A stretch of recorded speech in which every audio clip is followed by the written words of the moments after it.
Na ikiwa ni tarehe 6 mwezi Julai mwaka 2026, hujambo popote pale ulipo na karibu. Jina langu ni Dahira Ahmed. Tukitanguliza, wanaharakati na watetezi wa haki za kibinadamu wamewataka Wakenya kujitokeza kwa wingi katika maandamano ya Sabasaba kuelekea bunge siku ya Jumanne kupinga madai ya kutoweshwa kwa watu kwa nguvu na mauaji ya kiholela. Pia wamewahimiza Wakenya katika maeneo mengine nchini kufanya maandamano ya amani, huku wakishutumu serikali kwa madai ya kupanga kuvuruga maandamano hayo. Aidha, wameonya kuwa Inspector Generali wa polisi Douglas Kanja atawajibika iwapo waandamanaji watadhuriwa. In honor of those who fought for democratic reforms, we will conduct a peaceful procession to Parliament to present a petition calling for urgent parliamentary action to end extrajudicial killings, enforce disappearances, strengthen accountability within security agencies, uphold constitutional rights, and address the governance failure that continue to deepen economic suffering. As we marshal this cause of the third liberation of this nation, we want tomorrow to take a petition to Parliament, not just because of police brutality and extrajudicial killing, but we want to take this cause further so that we can have a nation that everyone can enjoy living in. In any event, should they doubt, we did present that notification last Thursday, so they have it. So we expect tomorrow they will come, they will provide security to us.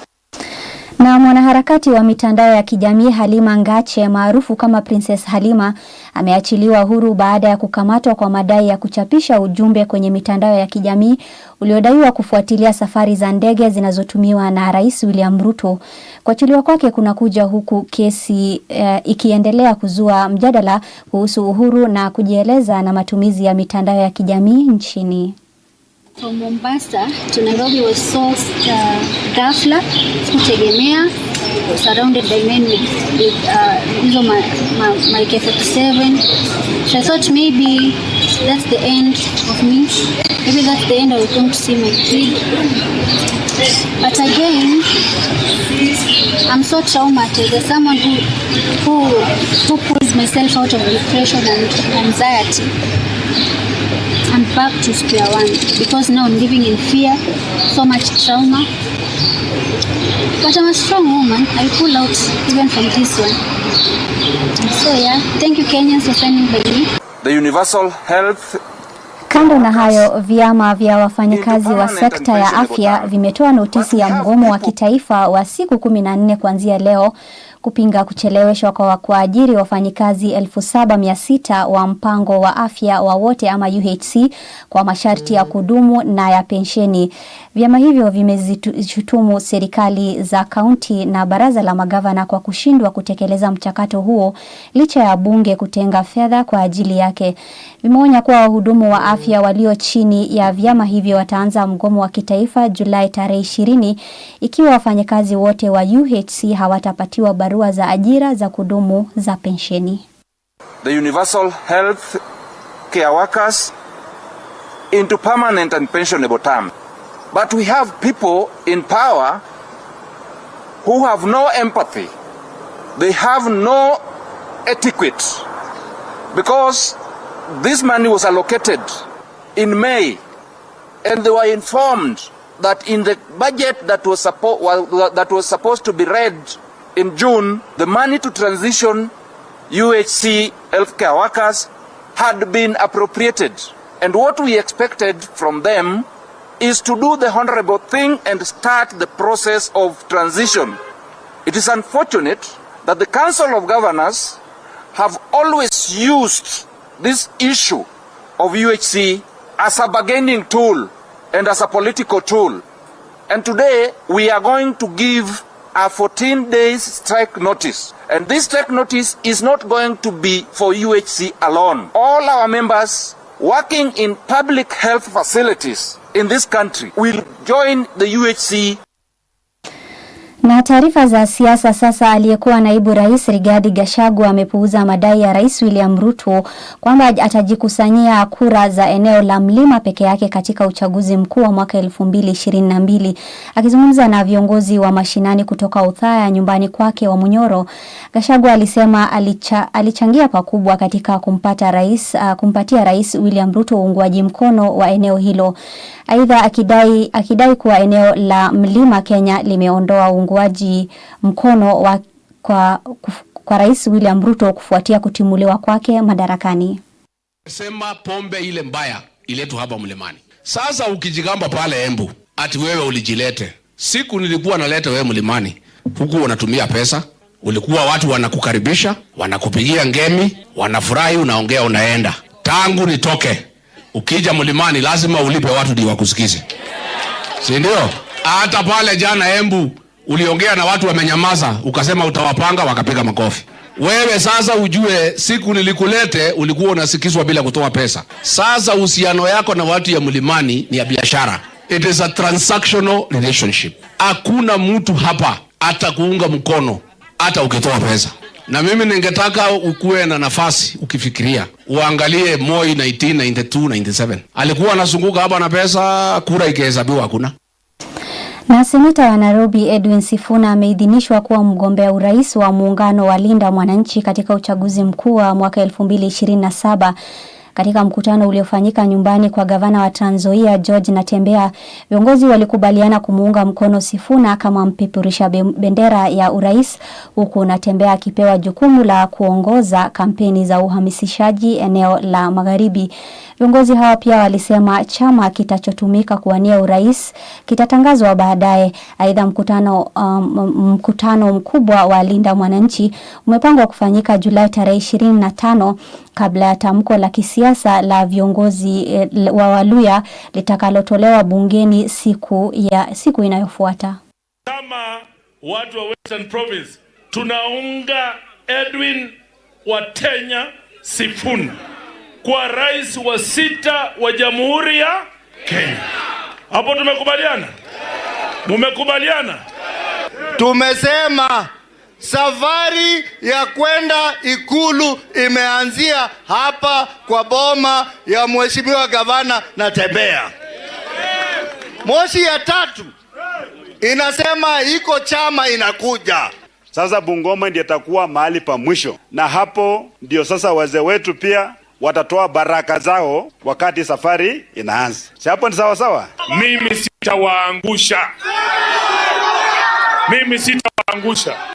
Wakati ambapo uko na watu serious kama hawa, wamewacha kazi zao, wakae na sisi tuzungumze mambo ya nchi, hawezi kuangusha hawa watu wazito. Tukiachana na siasa, chama cha wahadhiri wa vyuo vikuu kimekosoa vikali uongozi wa chuo kikuu cha Moi kwa madai ya kurejelea wahadhiri kama vimelea. UASU imesema kauli hiyo ni ya kudhalilisha na kushusha hadhi ya wahadhiri. Mzozo huo unaongeza changamoto zinazokabili taasisi hiyo, zikiwemo matatizo ya kifedha na ucheleweshwaji wa mishahara. Moi University, on behalf of the academic fraternity of Moi University, takes exception to the language and tone of the acting Vice-Chancellor and members of his acting management team to refer to lecturers, the people responsible for the implementation of academic programs and related activities, as parasites. This is the most unfortunate, uninformed and irresponsible statement to come from a manager of an institution of higher learning. University academic staff demand an apology from the acting Vice-Chancellor and his team of acting managers. They cannot be parasites. They have served Moi University dedicatedly. Some of them have just come a few months. And now you refer to the people who have been running programs here as parasites. The other day, we wrote a letter to council and we saw them saying that we had been paid our arrears of 2017. They don't even understand what is happening in Moi University. Rais William Ruto ametia saini kuwa sheria marekebisho ya sheria ya Benki Kuu ya Kenya ya mwaka 2026 yanayolenga kuimarisha usimamizi wa sekta ya benki ya kuboresha uwezo wa kukabiliana na migogoro ya kifedha. Sheria hiyo inaruhusu msaada wa dharura wa kifedha kutolewa tu kwa benki zinazokidhi masharti maalum ya udhabiti wa kifedha, huku pia ikitambua rasmi jukumu la benki kuu katika kulinda udhabiti wa mfumo wa kifedha nchini. Na hatimaye washukiwa 4 wa ujambazi wameuawa na 2 kutoroka baada ya kurushiana risasi na polisi mjini Eldoret, kaunti ya Uasin Gishu. Polisi walisema washukiwa hao walikuwa wakiwaibia wananchi wakiwa wamevalia sare za kijeshi. Bastola, vifaa vya kuvunja nyumba, simu na kamba zilipatikana, huku msako wa kuwatafuta waliotoroka ukiendelea. Wanajera huenda ikawa ni wale waliotoroka. Hawa watu 6 wameangaisha mji huu wa Eldoret, wameenda paka kule Nakuru, wameenda paka kule Kitale, Trans Nzoia, wameenda juzi paka Elgeyo Marakwet, lakini siku zao zilikuwa zimehesabika. Na mtazamaji, kufikia hapo ninatamatisha taarifa zetu za saa 1 jioni, ila nakutakia usiku mtulivu. Kwa sasa ni kwaheri kutoka kwangu. Jina langu ni Dahira Ahmed.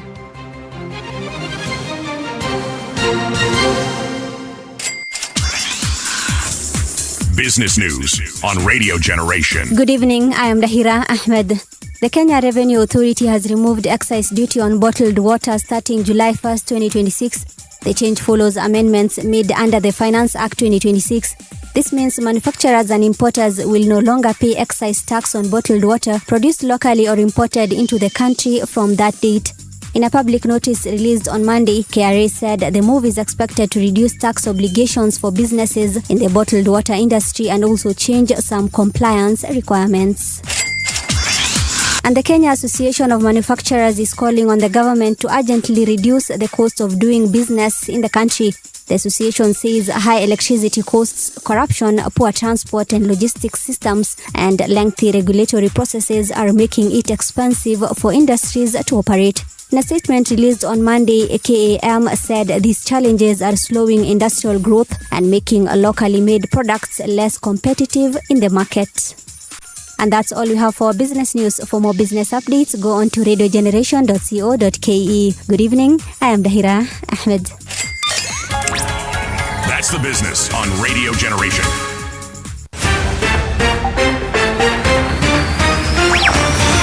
This week, power was tested in the corridors of leadership, economies shook under pressure, and the voices of ordinary citizens demanded to be heard. From breaking decisions in high office to protests in the streets, from moments of triumph to tragedies that stopped us in our tracks, these are the headlines that shaped our week. And beyond the noise, we search for what really matters, the connections, the context, the stories behind the stories.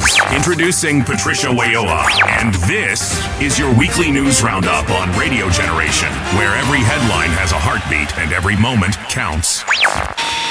Radio Generation. 88 Generation. 88 AFM. This is Radio Generation, your one-stop shop for your hip-hop hits. My name is Sydney Jordan. We're gonna have a party.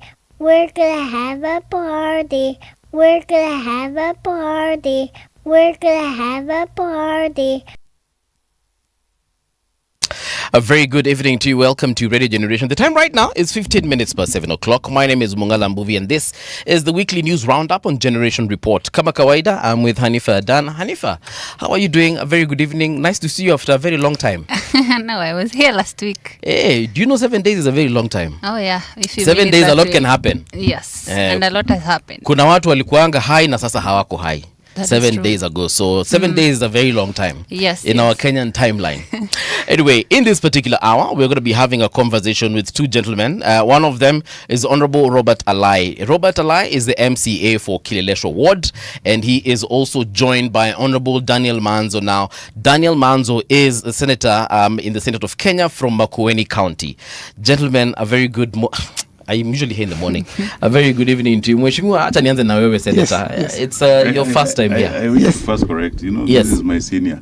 Yes. So when you're introducing, I am the one joining him. You are joining him. I'm joining him.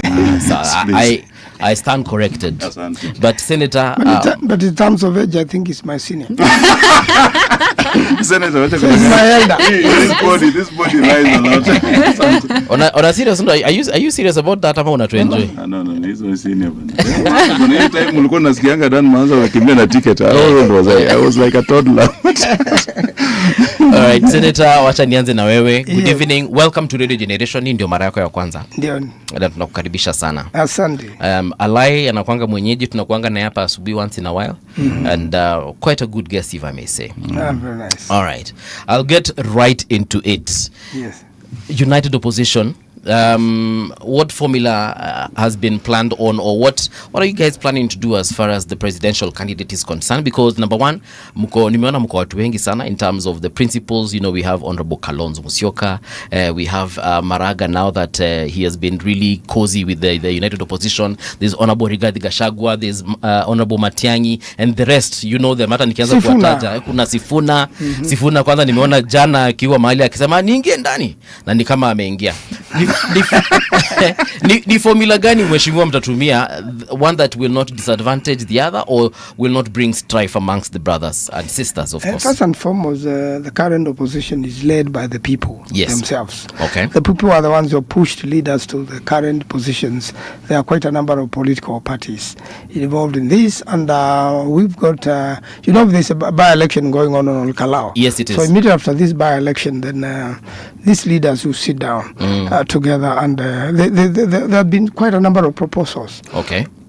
But if you go by the latest polls, yes, you saw that William Ruto at 25. Okay. He has fallen from 50 plus 1 because he one time commanded a very high percentage in the country. He did. Now Kalonzo at 19. Okay. Matiang'i 14. Sifuna 10. Rigathi 9. And there are others there with 2, 1, something like that. So if you combine the United Opposition's vote, yes, it's actually 50 plus 1. And this is going by polls. And some of these companies are very credible. Yes. Like Infotrack, like that. They're very, very credible companies. They run polls when you run your own.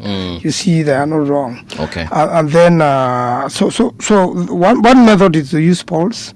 There are scientific methods, quite a number of methods, or you can even build consensus. Yes. Like you see now, the speaker, former speaker Muturi, former AG, a man who really has been in politics the same time as William Ruto, since 1997. That's the first time they went into parliament. And he's having been a speaker, he's a man with a lot of network in the country, and right now running with the DP. Yes.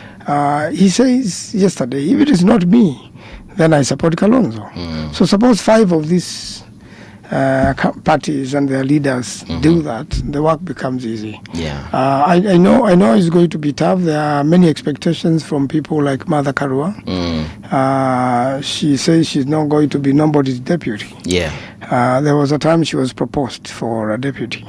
So I'm sure all these brilliant minds will come up with something good. Although I know President Ruto has described them as mafala. Yes. I thought he was joking with the brain power. That's too many brains together. Yes. To call them mafala. At the end of the day, it's all about numbers. Politics about numbers. Yeah. Final. Yeah. Or if you want, you can steal the election to fill up your numbers. But this time around, Kenyans are not going to allow the election to be stolen. Yes. So I saw that narrative in Western Kenya with my good friend Savula and several others. Quite a number. I saw somebody from Wajir say we'll steal the election. From Mombasa, we'll steal the election. It seems the strategy Ruto and the company have is to steal the election. But finally, you're right. Yes. Election is about numbers. I've also had a theory that this coming election is going to be tough in terms of 50-50. So 50-50, what do you mean? You know there will be quite a competition, but we are working on 70-30. Some people have proposed that this is going to be a tight race, like 207, but we are working on 70-30. Okay. Yes. All right. Robert, now that Muhesha amesema Kenya amesema, there's a time we were having this conversation, I think, the last time you were here, and I asked you on that issue of rigging. Several leaders have actually said it, including Honorable Oscar Sudi, na wale wengine wenye nasahau saizi, including the woman rep that he just mentioned. We haven't really seen senior officials from the broad-based government coming out to condemn it. What's the plan?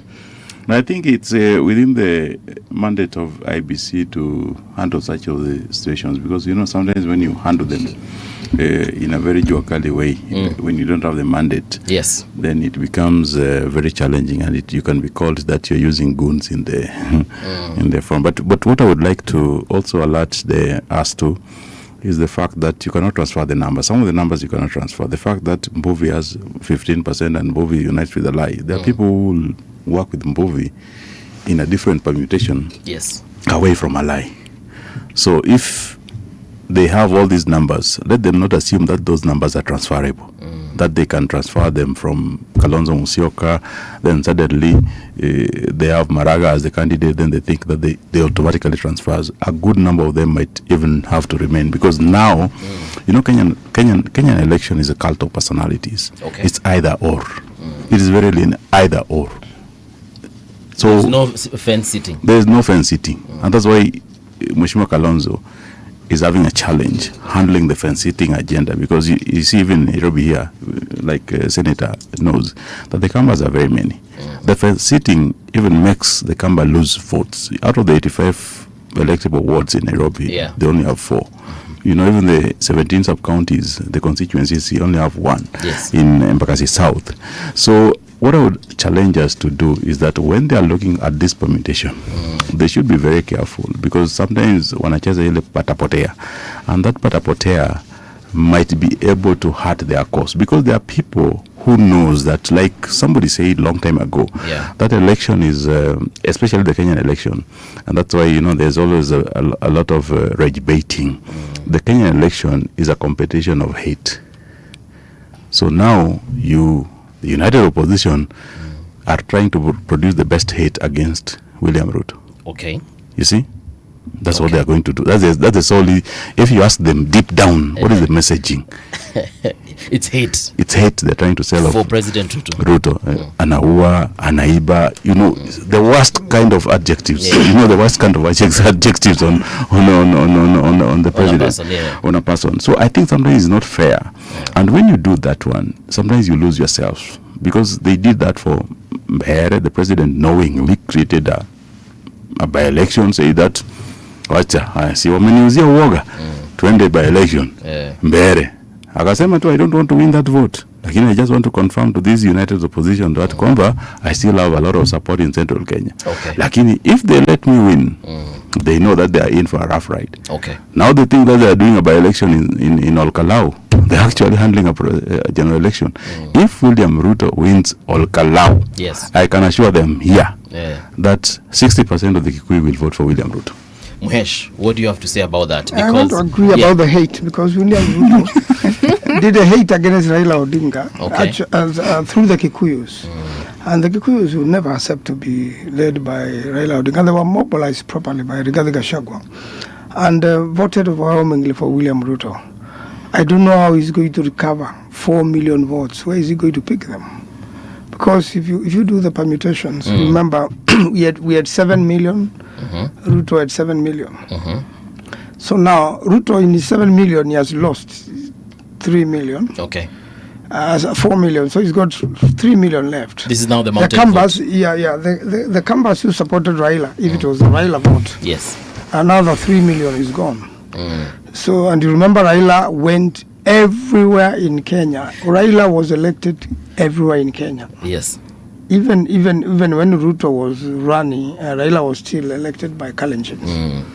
And in fact, Raila has won all the elections since 2007 up to 2022. And if you look at that now, what is Ruto going to inherit from Raila? Already Sifuna has run away with a big chunk of that vote. Kambas are not there. So you'll estimate that 5 million votes are gone out of the Raila's 7. So 2 plus 3 is 5. If you come on the other side, you've got now the Kikuyus have hit 7 million. Then I had another Kamba 5 million. That's already 12. Okay. The Kamba vote is 5 million. Right now. You know, we're in 13 counties. Okay. We're in 13 counties in Kenya. We vote in so many places. Apart from the obvious 3. Apart from the obvious 3. You know, we're in Kajiado, we're in Taita, we're in all these counties. We are in Murang'a, we are in Embu. We're in so many counties. If you count 13 of them. Thika, Kambas are in very many places. So what we have encouraged, the only thing which had given Ruto a little bit of courage, he was very much afraid of the agencies. That's why he deleted 2024 finance bill. Okay. He was told, if you are man enough, sign it. We'll be with you at State House. Yeah. So you wonder what was the bravado that morning with the Kimani Ichung'wah and the company. Yes. Say we must pass this bill. They get bribes, they pass it. But in the evening, William Ruto was saying, sorry, we have to delete this. Yes. And he told them off now. He realized they had misled him. So out of the finance bill fight, right, quite a number of youths, up to 6 million, were scheduled to register as voters. Okay. Only I like a young man called Ademba. He made an effort. Alan Ademba. Great guy. He should be honored by the state. He registers 2 million votes. That's a guy. 2.6 million. 2.6. You know, give him 600,000 was done by IBC. Okay. And when he came in is when he raised 2 million. Okay. So you would imagine enough 4 million young people from all walks of life have IDs. They're in university. They are brilliant. They supported Mandamano's 2024. And then IBC comes. Some are in the villages, they don't go to register. Some are in this city, they don't register. So, if this 4 million was registered, William Ruto will be packing his goods now. He will not be talking. But these young people, I'm really pleading with them. You really want to change? And if you want to participate in election, because I'm sure after now, IBC has wound up and there's no more registration. Some of them want to run because some of these young people are very popular. Okay. If they run for election, they don't need to spend money. They'll be elected MPs, they'll be elected MCS, they'll be senators. You know, Meadow is a very young senator. Yes, he is. They can occupy these positions so that they stop kuteta kurifanyika. In fact, I'll be so happy because I've been in the 2 houses. Right. The brain power of the young people will change this country. If you're in the house, there will not be. Currently the houses are not representing the wishes of the people. They are not. No. Why don't we agree? They are not. Whatever you send them to do, very few are doing. So you can imagine if you had independent young minds in the house, making careers. Things would move. And things will move. This country will change. They will kill corruption because corruption begins with the people during the election. If you don't have money to pay people, some people they'll not go to line up unless they are paid. Mwesh, I want to read a comment here and then nishikanisha na swali. There is Nuru is saying all Kala will divide the opposition. They will have 3 people on the ballot. So far we know Jubilee has a member. We also PNU have, and then DCP of course have. So now what happens? Yesterday I made a proposal that let these leaders meet and come up with a way. I actually bumped to Kioni this morning, and he told me he's not been for this candidature, and not many people in the party are for it. But I know PNU, I know Munya. He's gumu kidogo. There are 2 ways that can be done. Okay. If they don't want to cooperate, the people are the power. The people will decide. The people will decide to vote. Let me tell you, don't predict too much on Karao, because I know the betrayers of the community are known, and most of those people going to run around there with UDA, they never spend the night there. They come back to the city or go to Naivasha or Nakuru. Okay. Because they are known, and the Kikuyus know how to elect. Yeah. Trust me, I have no fear with all Kalau. Okay. It would be good if they agree and they become united, because sometimes you lose an election with 1 vote. It's very true. You recount and 1 vote. Sorry. Yeah. So every vote counts. Okay. But I really want to encourage the people of Olkalau that you must come out and make a statement. You are late MP and betrayed the cause of Kikuyus. don't elect another betrayer. Where? In Kikuyu land, betrayal is a very serious offense. Yes. It's worse than murder. So there are very serious consequences if you betray the community. What does betrayal mean or entail in that aspect? If you don't go one direction, what they have decided to do, if you don't go one direction, you are all known, those who never went through that direction. That's how they fought for independence. There were betrayers. Unfortunately, the Kikuyu community has the biggest betrayers ever since history. They had betrayers during colonial days. They have known up to today. Their families are still, neglected. They're known. They're marked. If you betray that cause, you are marked. Okay. And this one, they know that it's being done for money. It's not for anything else. It's not that Ruto has done anything. He's doing too little, too late. Okay. He's the most unperforming president I know, and I have evidence. Robert has a different opinion because he's a broad-based man. Several times. But I'm sorry, he's going to be in opposition in 2027. But because we know him, we know him. He's our buddy. Yes. In the ODM. Actually, I think I asked you this question one time alive. No. So long as he's going to run with UDA, he's finished. Not in this city. Nilikuuliza hiyo swali ya lie because sometimes I look at your posts which I am not even sure it's now you anymore. Kuna mahali ulisema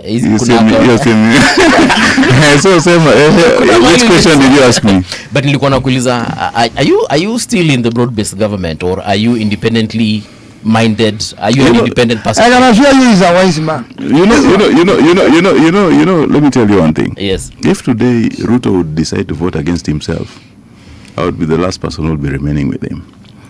Not because I want to betray anybody. And I've been very lucky that I've taken through the furnace of the history of the country under the tutelage of the people like Senator Dan Maanzo. Yes. In a very painful way.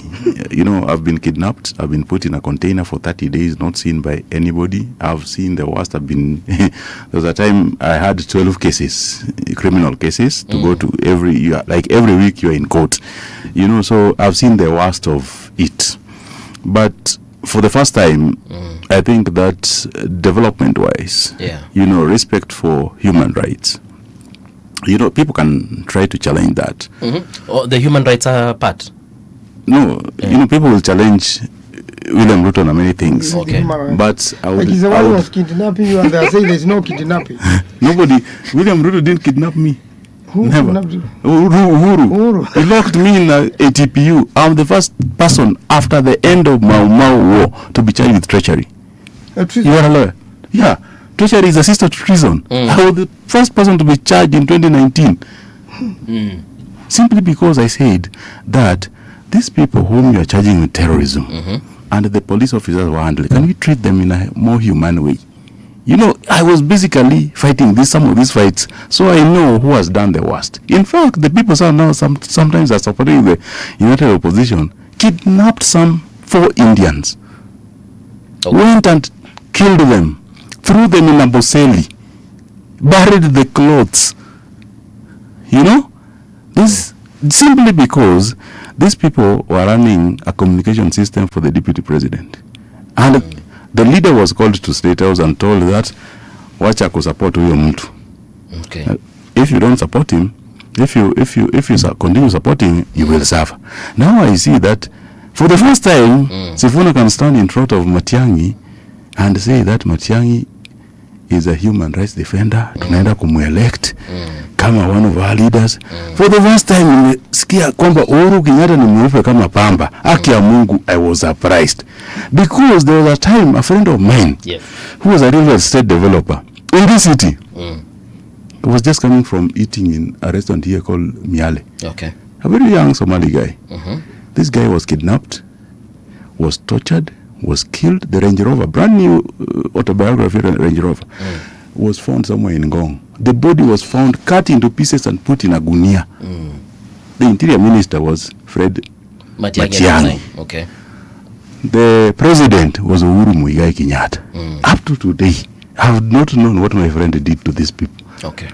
He also deserved some fair justice system to be taken through a process and to be convicted and told that wewe tumekupata. Hata saizi ukitoka hapa nje mbuvi na upatikane you are doing something criminal, you are taken before a due process. Nakwambia kwamba unasomea mashtaka, unajibu kama uko pande gani, pande hii when you are going for the defense, si ndio? Pande hii ama pande ile, and you are prosecuting your case, they prosecute you and you enter defense and they convict you through a fair process while ulipatikana kama unafanya. Okay. They are not shooting you dead. But today I hear that for the first time the people who did for us the worst thing. Kuna ndugu yangu mmoja anaitwa Miguna. This is the blackest man I've ever known. Okay. This person, in fact, he comes from where my maternal uncles come from. A place from called Apondo, behind Ahero, where even Senator Orengo was yesterday. Yes.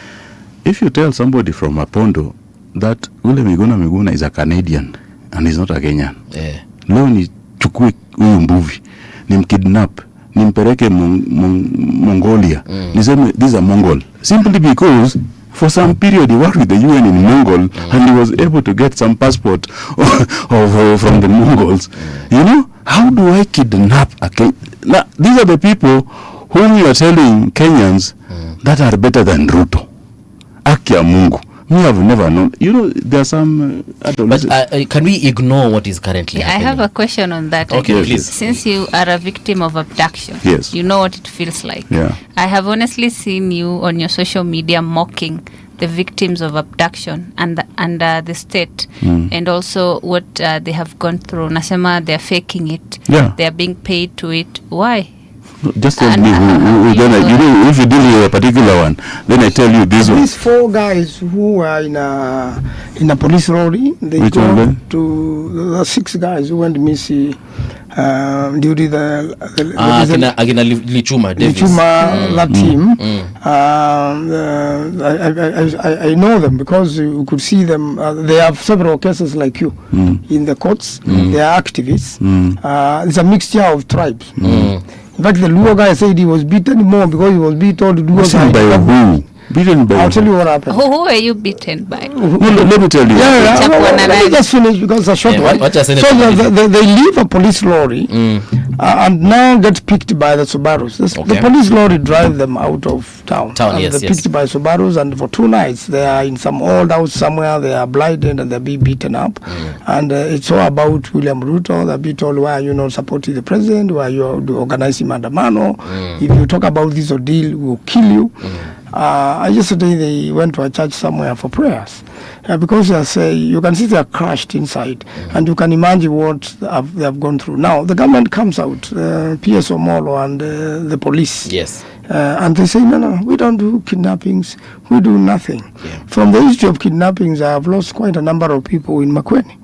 The Mulolongo 4, 2 were found dead. 2 have never been seen up to today. Those guys allegedly had blocked Mulolongo when Mandamano was nasty. They were marked, they were picked by a Probox, one by a Probox, another by a Subaru. Same story. You remember a journalist who was picked and he drove to Karen police station and he was hoping to be assisted by police, only for the police to help him. And I had that photograph in this columnist, Muse, but it was a mistaken kidnap. Gaidho. Yes. So he's pushed. Macharia Gaidho. Yes, Macharia Gaidho. He's pushed, and there's a video which he presented in court. He's now pushed into a probox with civilian dressed people. They and got the wrong Gaidho. When they got to Langataro, they said, what Gaidho are you having? No, you got the wrong guy. They drop him there. They go to arrest the real Gaidho somewhere near Thika. And he makes so much noise, the whole neighbor. These cowards, they fear public. When the whole neighborhood comes in, they run away. But there is a communication from, and everybody who has been kidnapped. They say there are 3 men, 1 woman. Who is kidnapping them? And they speak a heavy accent of Kalenjin, and it is about why are you playing around with the government. Anybody who has been with the kidnappers, and sometimes they are ordered now take to this forest, kill. They are at that forest. The radio call is talking. Move to another direction. There's somebody we don't like there. You may be found. Then they move. Then like Mwathi, you are in the Eastern Bypass. Drop him there in the middle of nowhere, midnight. No phone, nothing. He starts walking, and so he's telling a Boda guy, please help me. my name is so and so, I've been kidnapped. And the brother guy, because he was a Kikuyu, he understood when he heard the name, and this is a former member of parliament of Limuru. So he brought him to Kilimani police station. Yes. He had no coin. This brother man was very kind. So are you telling me now, it happened that time, it happened now? I don't think there's any justification to what you went through. And I don't know, they were compensating people, whether you've been compensated. So you go group 2017 to right now. Yeah, so you have left them to accuse and snatch the narrative, because I want to explain myself that a lot of the kidnaps, there might be 1 or 2, 3 they're calling kidnaps, maybe arrests, which are true, but I think there's a lot of faking, and the reason why we call them so is that the structure of the politics of the people who hate William Ruto is such that you weaponize the civil society, and it's a cartel, a serious cartel, which I dealt with even when I was, on their side. That even at some point you get some funding, probably you're told you're going to get $600, $700, $6,000, $7,000 to go to maybe a foreign country to get, to hide from a oppressive regime. But when you get that, they want some 2,000, 3,000 back. So it's a bit of a corrupt system, and that's for a fact. But the reason why I call it fake is because even the media house they have relied on consistently has reported fake kidnaps of MP, a former cabinet secretary, who went and admitted that we faked it, including the fake sickness of an impeached deputy president. Just wait, Senator. And you processed him. Seriously. Yes, I'm going to you processed him, I'm going to talk about these things were faked. When we wanted to be credible, when you're in the camp of Baba, when any of the things proved to be fake, we were the first to go to the media. And we say that this one, so that we will remain credible, we said this one, we think we got it wrong. None of them has the integrity to admit kwamba ile ilikuwa fake. Clearly for the first time, let's admit. So that we sanitize this process. But when you find that the people who were in front, and we talked about this last time, who were leading the movement of the civil society when Moi was president, and weaponized it, and made it angry, and Moi was the worst thing which happened to the country. When they became the powerful people in Kibaki's government, they became the leading face of impunity and corruption. Then they took a hiatus. When Kibaki was president, they made a lot of money. Some of them they joined government. Then strategically, some of them resigned when Kibaki was leaving power. And took some time off. But when they saw an opportunity of a mzee who was almost going to be dead in a few years, and the people were not understanding, the people who were supposed to understand the game plan were not understanding and were not buying it, they became the deputy president. For the dying mzee, they thought Baba was going to be away, and this was a shortcut back to power. Now that they didn't get it, there is nothing they have not said about this William Ruto. And I don't think that William Ruto has done even 1/10. 1/10. Let me tell you for a fact. I am saying this with a lot of respect for people who have gone through because boss, kuna time nili kidnapiwa na jamaa wa SCPU, Special Crime Prevention Unit. I was taken to there's a Nairobi area. Then, there's like a dingy place. Then, first I was being driven towards kwa kina Dan Maanzo. Then the Subaru, there's 5-6 of them stopped in the middle of the road. I think they were getting communication kwamba rudisheni headquarter. You see? And my charge, shida yangu ilikuwa nini? Nimeita ile kazi yote Anne Waiguru alikuwa anafanya Kibra Kalongolongo. In fact, that's why sometimes even when we criticize the government, when we criticize the civil society, I have a little bit of respect for Judge Willie Mutunga, because there's a lot of integrity, fail-safe systems built in the judiciary then, where he said that if the charge doesn't meet this threshold, please don't do it. And I was taken from Kibra, Milimani, Kiambu. They were looking for where to charge me. Makadara, Eventually, they had to drop the charge because it was not making sense. But the things I went through, the second time I was kidnapped. In fact, now I was a world chairman. And even I was a world chairman of estate near Mbakasi. And I say that the first family is mourning. There is somebody who has died in the first family because somebody sent me a photo of Mamangina crying at Nairobi hospital. Yeah, I think one of the owners, the relatives to the owners of Galleria Mall, which was the Kanjas, just died. You know, asubuhi at the gate, ngojiwa na Subaru 4. Even the driver had an AK-47. So when I say some of these things, I say with a lot of pain and respect to the people who have gone through these things, because I know I've seen people who have been tortured. People, you know, people like Super Churchill went through the worst torture because sometimes when they were arrested, the security officers just went to their homes and announced that they had died. Super Churchill is still alive up to now, but because of that message which was sent to their home, they lost some of the family members because they collapsed and died. So I'm saying this with a lot of respect to the people who have gone through the trenches, because I understand that the weaponization of the civil society and the media is a serious scheme in the Kenyan political system. I think he hasn't answered the question. How do you determine that an abduction is fake or not, other than your allegations of them receiving money for that? You're saying that the proof is them receiving money to fake abductions or to go to the streets, whatever it is you're saying. But you can't prove that. Yeah, you know, you can't prove that. So you're just making allegations. Just the way they are making allegations about abduction. To determine who was abducted or who was not. And are you admitting that there's a parallel force that is kidnapping people that the government is not aware of? I have not talked about any force. What I'm saying is that there's no proof that abductions are happening in Kenya. There's also no proof that it's not happening. Yeah. So you know, we are both cases. Because if you're saying, you know, in the current system, you know, we have a new regime. What would make a victim believable, according to you? An abduction. What if some people are saying you also faked it? But me, I was produced in a police station after a lot of outcry. After 24 hours. It is not that it was not proved.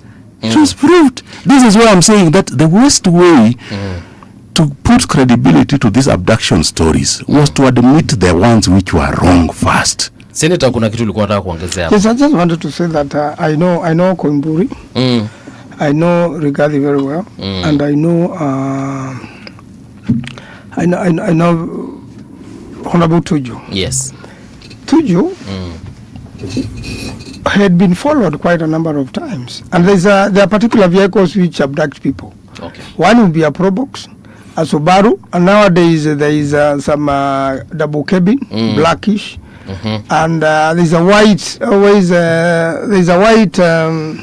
Land Cruiser. And ordinarily these vehicles, when they abduct you, they have no number plates. So the white Cruiser really followed Tuju for 2 days. And that evening he was going for a show like this with Ramongi. And you remember Ruto was in Kisumu. Yes. And the fans of Ramongi were really waiting for this interview. So when chase was given to him, he happened to be lucky that he wasn't kidnapped. And I saw when finally, so he runs, and because he knows Karen well, leaves his vehicle somewhere. Yes. And runs on foot. And eventually meets some family who help him somewhere in Kikuyu constituency. Right. Now, later on, when the weekend was over, because these things happen on Friday, then you're tortured thoroughly before to avoid the 24-hour. Yes. When now he called me, I'm sorry, I was looking for him and I was looking for the family. Yes. And when I went to his house, I was shocked to find he's coming that morning. In fact, his family had not been around. Okay. When this was happening, one of his children was doing something in South Africa. So when they came back, now he came back. And as soon as he came back, then we went to a police station. But what happened at the police station? You have these fellows totally, you can't see. Covered up. Only eyes you can see. And they wanted to put him into the Subaru. Yet the offense was committed in Karen. We're in a police station. There is DCI. We should be processed. We saw that scuffle, yes. Yeah. And I was there. And when they struggled with him, and because of his height, he was unable to be pushed quickly into the Subaru. That's why they injured him while putting him in the Subaru. Then they manhandled him and went and dumped him at the reception of the police station. And he had a bad accident. So he hurt his back, and they kept him there without food for a long time, yet he's diabetic. So they only rescued him when he was going now. When he became hypoglycemic. Completely. When he's just about to die, that's the time the doctor rescued. And when the police station, there is communication. Senator. There is communication. Kutuja was about to die. See, you guys give Kenyan police. But being hypoglycemic is... when you said here on radio that when they were manhandling him, he hurt his back. Tuju got injured on the ribs and on the spinal cord. There's a serious injury which cannot heal in one. Tuju was fit and flying and it's a previous injury. Remember previous injuries? But I'm saying that you know how long it takes for that to heal if it has been disturbed. This guy was on top of cars all over Kisumu. And can we stop playing with the sense of action? That's what I saw that happen, and that was not within the law. Whatever offense, he was willing to appear in court. Okay. And as soon as he was able to appear in court, he did. Yes, he did not even. But also, his now personal assistant was kidnapped like you. I think out of these people, nobody knows the story of Tuju, especially that piece of land. We don't want to open the can. We don't want to go into that. But I can tell you for a fact, because he's somebody we worked with a lot during the BBI process. And there's nobody he told the story, of his piece of land in Karen. More than me, because I spent also a lot of time at El Shaddai. Okay. And so when I say this guy is faking it, even a good number of the security officers who worked under him and advised him against some of the moves he was making, you even talk to his staff at the hotel. You know what? Since he's not here to defend himself. I like that. Similarly with Koimburi, it was not a fact. I can assure you, he admitted. I had dealt with him, and he told me he had to do this because now, remember, other threats came to him. But let me not overdeal with the Koimburi story. Because when we will be in Kiambu, he will actually be snatched as he is leaving the court, and there's a big scuffle, and then he's rescued. Yes, you know that he was being followed for real, because I saw it with my own eyes when he had some Koimburi those days, but eventually that guy, from the time he was MCA, that guy had a drama. Serious actor. What I want us to discuss, Mheshimiwa, because I know you said that uko na mahali pa kukimbia. I just want to understand this whole issue of goonism that we are seeing at every political rally. Something has got to happen. Either watu wakanyangane, watu wachapwe. Unfortunately, in some instances, people die. This is not they died in Kisii too. Actually, it's not even in politics. We had the Spring Valley incident where goons wameingia kwa the restaurant. Goons pia wali block Thika Road juzi and paralyzed the entire road. What's not happening, Mesh? Well, I want to say that the story of goons is a sad one. I saw Murkomen in an interview on a television say that some of these supporters of an MP, then out of competition, and then they get armed. But if you look at the goons in Kisii and the goons at All Saints Cathedral, and the ones who assaulted Senator Osotsi, they have now run away to some country. A few were arrested. Out of a big number of people, you end up with 2 or 3 arrested. Same thing happened in All Saints. And you end up getting, unfortunately to say this, young people from Western Kenya or Nyanza, victims. And then the rest have run away. And now the government cannot trace them.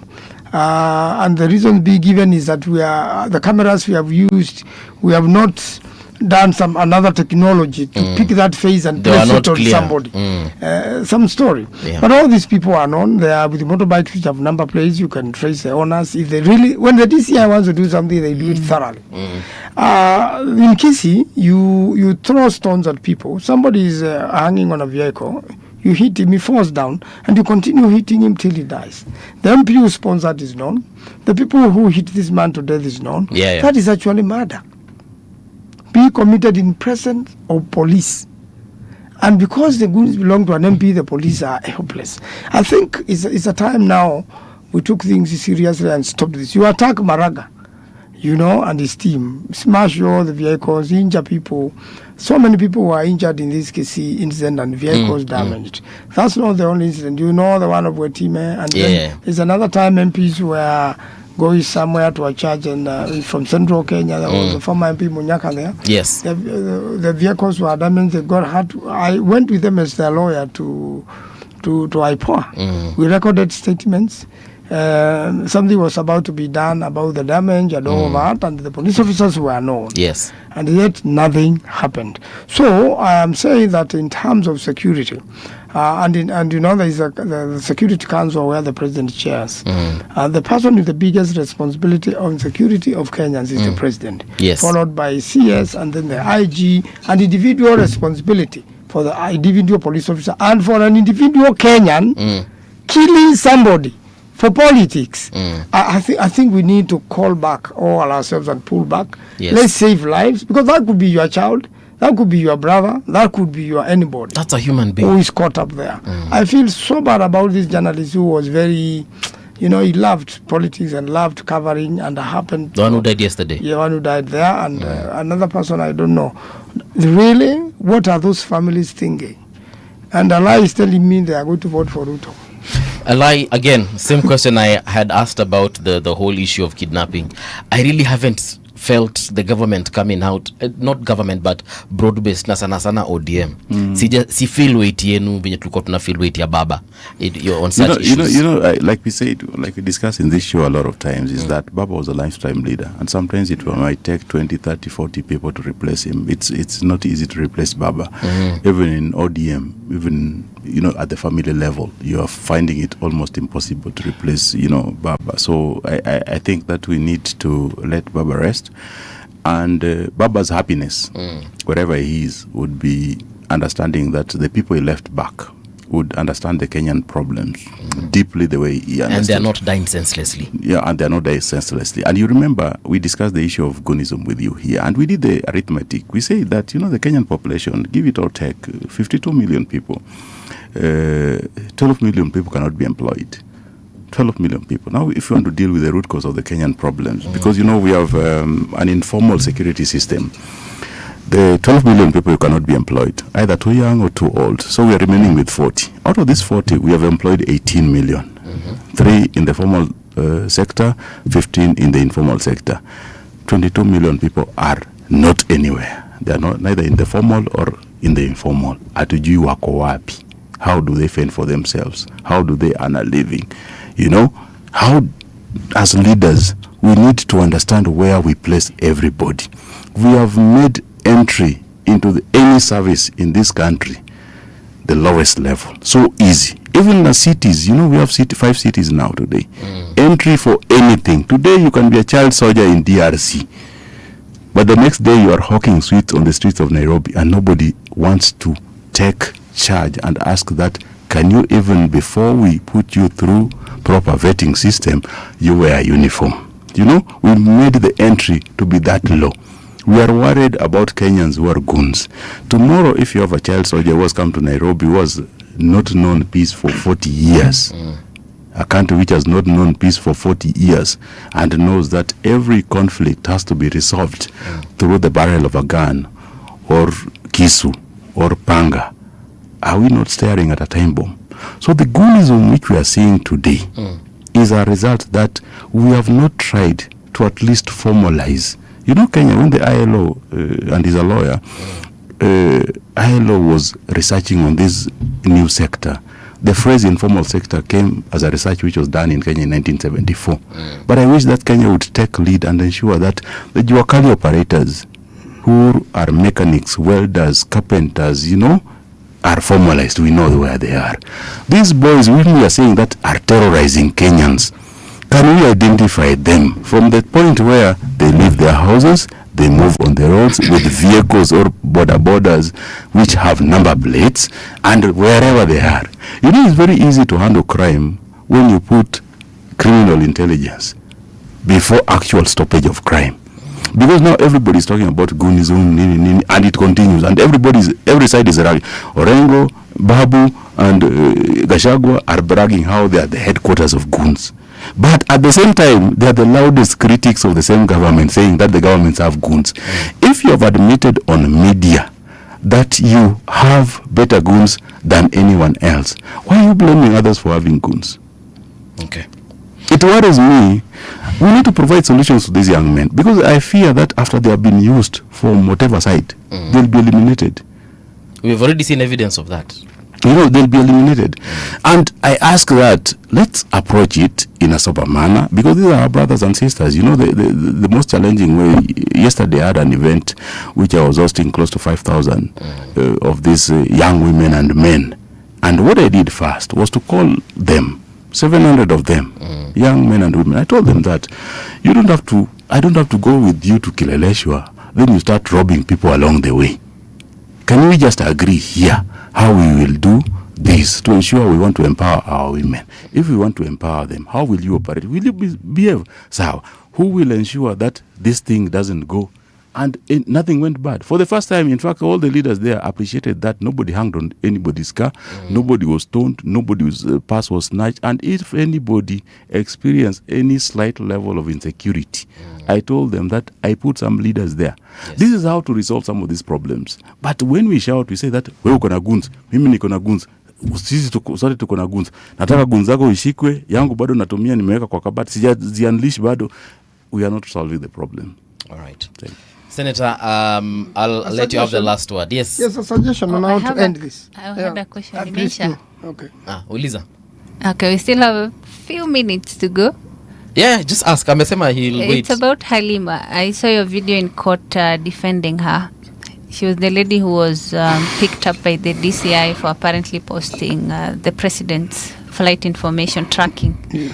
And is it clear that it was not unlawful for her to post something which is in the public space? What I said in court is that since the disappearance of Malaysian plane, planes are tracked. In fact, Raila Odinga's flight was back the to most Nairobi, tracked, most tracked ever in the world. And therefore, when the president travels or hires a private jet which has a flight number, it's trackable.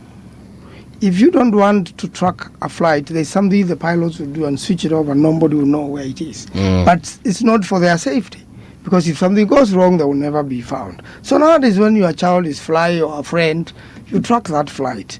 In fact, one of the worst flights is from Australia to South Africa. It goes almost to South Pole. It goes 16 hours on the sea.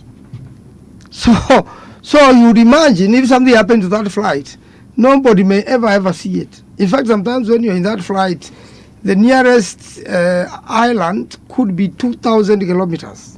So you'd imagine if it develops slightest problem. But thank God no one has disappeared in that sea. But after the Malaysian plane, so this lady tells me, in fact, she's not the one who was tracking. In fact, her work is, she told me, I cook, pilau in Mombasa. Really. Now, I am not even very common on phones. But the things which were picked in my house don't even belong to me.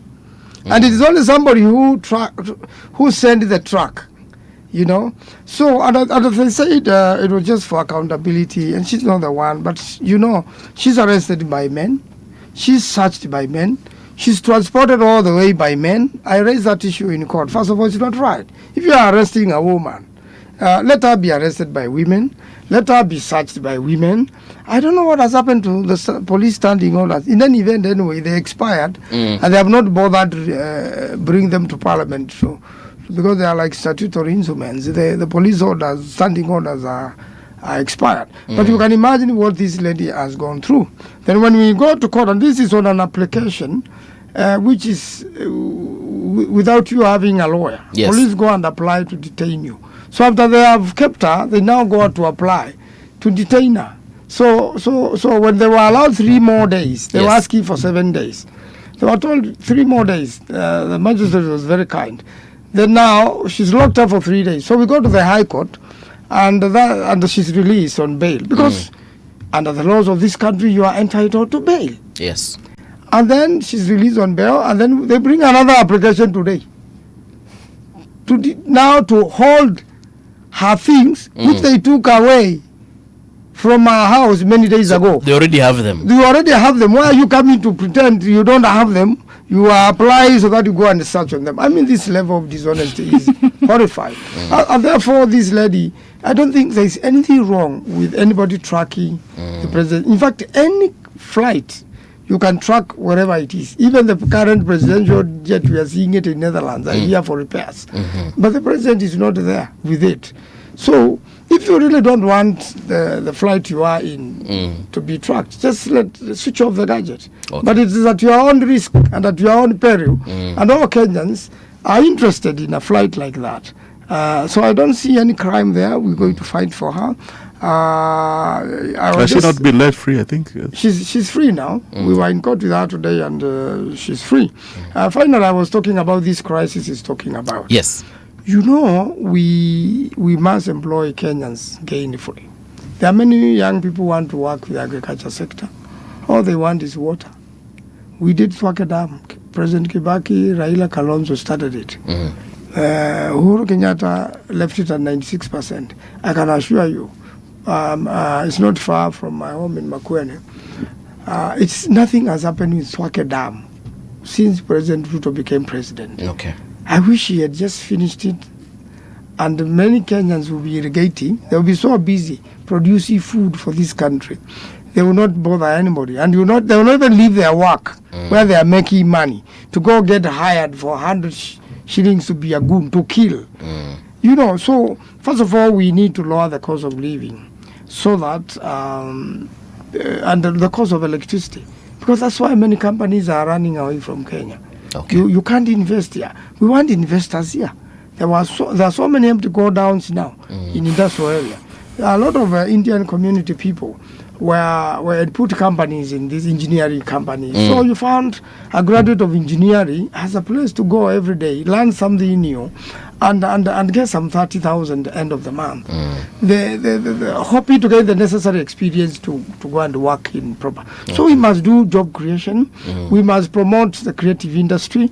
We must promote so many things as a country. But the taxes and the cost of electricity and many other things have chased away investors. Most of them have gone to Rwanda, Uganda, and Tanzania. And if you visit Rwanda and Uganda, yes, you will find they are developing faster than us in so many things. They are doing infrastructure, they are doing housing, they are doing many from the private sector. Not our avoidable houses here, which are so weak, you don't know what will happen in case there is an earthquake. Yes.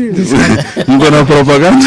But it's always good. Because they were being done with quicksand, you know, the real sand. If you do houses... You're saying they're not up to standard?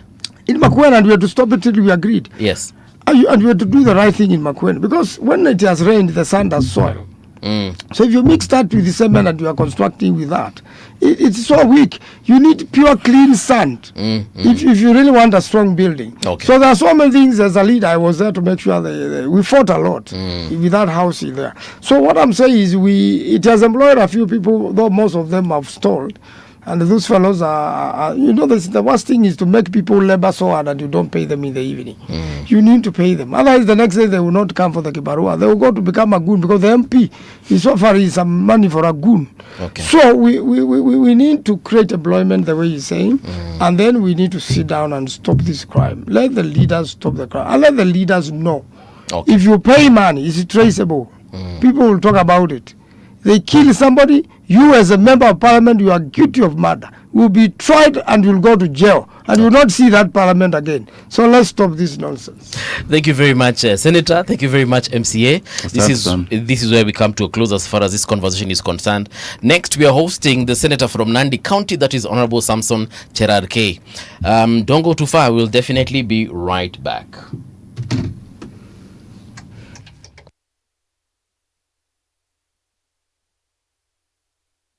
Introducing Patricia Waiua, and this is Generation Report, your weekly news roundup show on Radio Generation, where every headline has a heartbeat and every moment counts.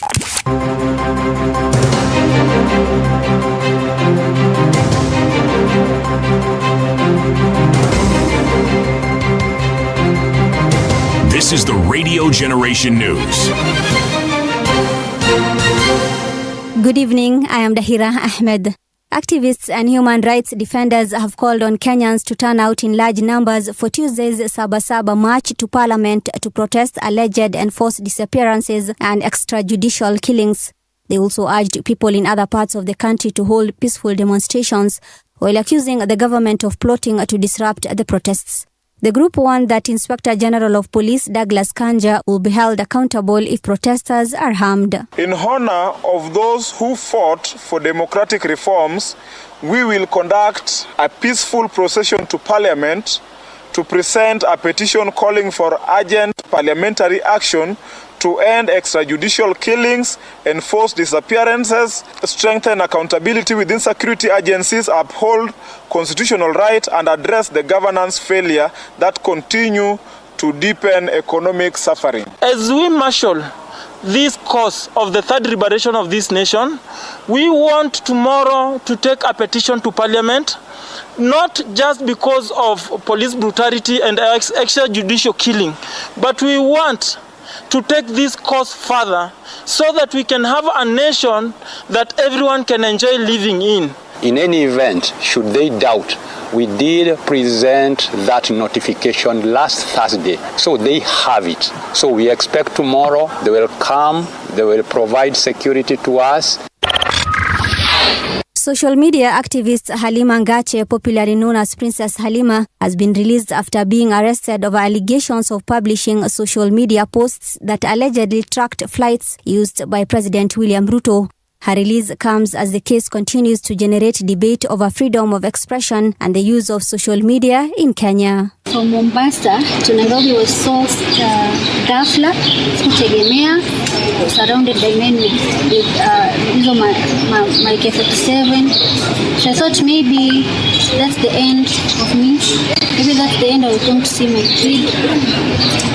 But again, I'm so traumatized. As someone who pulls myself out of depression and anxiety, I'm back to square one because now I'm living in fear, so much trauma. But I'm a strong woman. I pull out even from this one. So yeah, thank you Kenyans for standing by me. Health unions have issued a 14-day nationwide strike notice effective today over the delayed transition of 7,600 universal health coverage workers to permanent and pensionable terms. The unions have accused county governments and the Council of Governors of failing to implement the transition despite Parliament allocating funds for the exercise. They warned that healthcare workers affiliated with their unions will begin a nationwide strike on July 20th unless all UHC workers are issued with permanent and pensionable appointment letters. The universal health care workers into permanent and pensionable term. But we have people in power who have no empathy. They have no etiquette because this money was allocated in May, and they were informed that in the budget that was supposed to be read in June, the money to transition UHC healthcare workers had been appropriated. And what we expected from them is to do the honorable thing and start the process of transition. It is unfortunate that the Council of Governors have always used this issue of UHC as a bargaining tool and as a political tool. And today we are going to give a 14 days strike notice. And this strike notice is not going to be for UHC alone. All our members working in public health facilities in this country will join the UHC.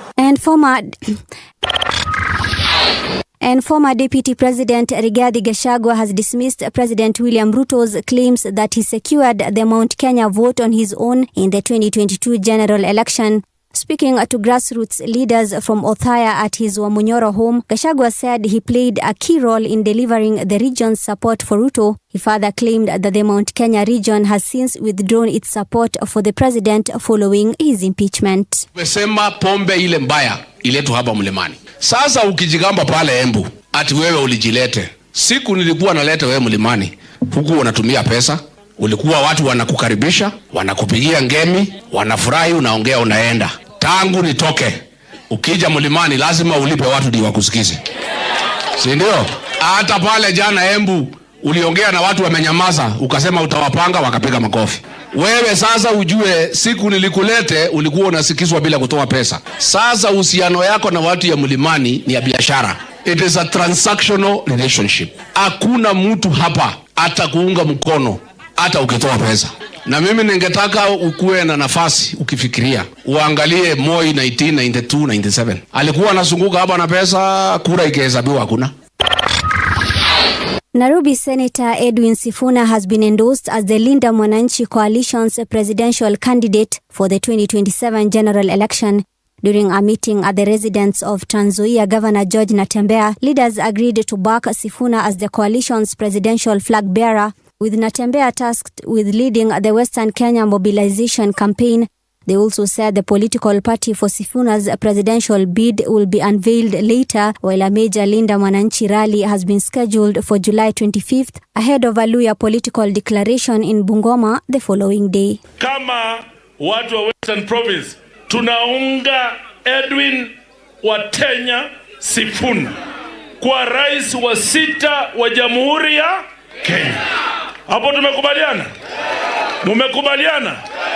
Tumesema safari ya kwenda Ikulu imeanzia hapa kwa boma ya Mheshimiwa Gavana Natembeya. Moshi ya 3 inasema iko chama inakuja. Sasa Bungoma ndiyo itakuwa mahali pa mwisho, na hapo ndio sasa wazee wetu pia watatoa baraka zao wakati safari inaanza. Hapo ni sawa sawa? Mimi sitawaangusha. Mimi sitawaangusha. Wakati ambapo uko na watu serious kama hawa, wamewacha kazi zao, wakae na sisi tuzungumze mambo ya nchi, hawezi kuangusha hawa watu wazito. Elsewhere, President William Ruto has signed into law the Central Bank of Kenya Amendment Act 2026 aimed at strengthening banking sector oversight and improving the country's response to financial crisis. The new law limits emergency liquidity support to banks that meet strict financial stability requirements and formally recognizes the central bank's role in safeguarding the stability of Kenya's financial system. 4 suspected robbers have been killed and 2 others remain on the run following a shootout with police in Eldoret, Uasin Gishu County.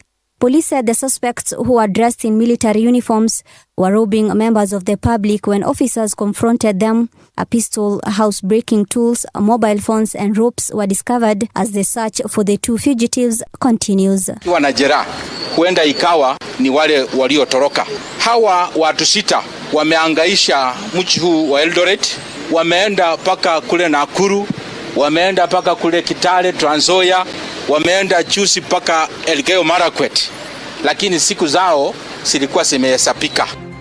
And that's the truth on Radio Generation. Have a lovely night. I am Dahira Ahmed.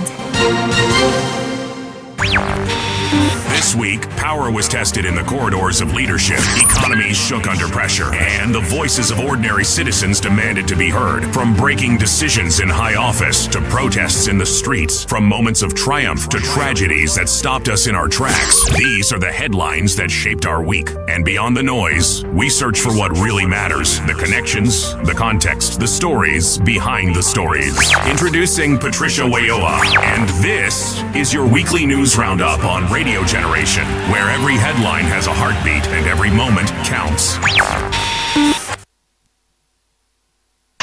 Good evening, welcome back. It is now 20 minutes past 8 o'clock. My name is Mungala Mbuvi. I'm with Hanifa Dan in the studio.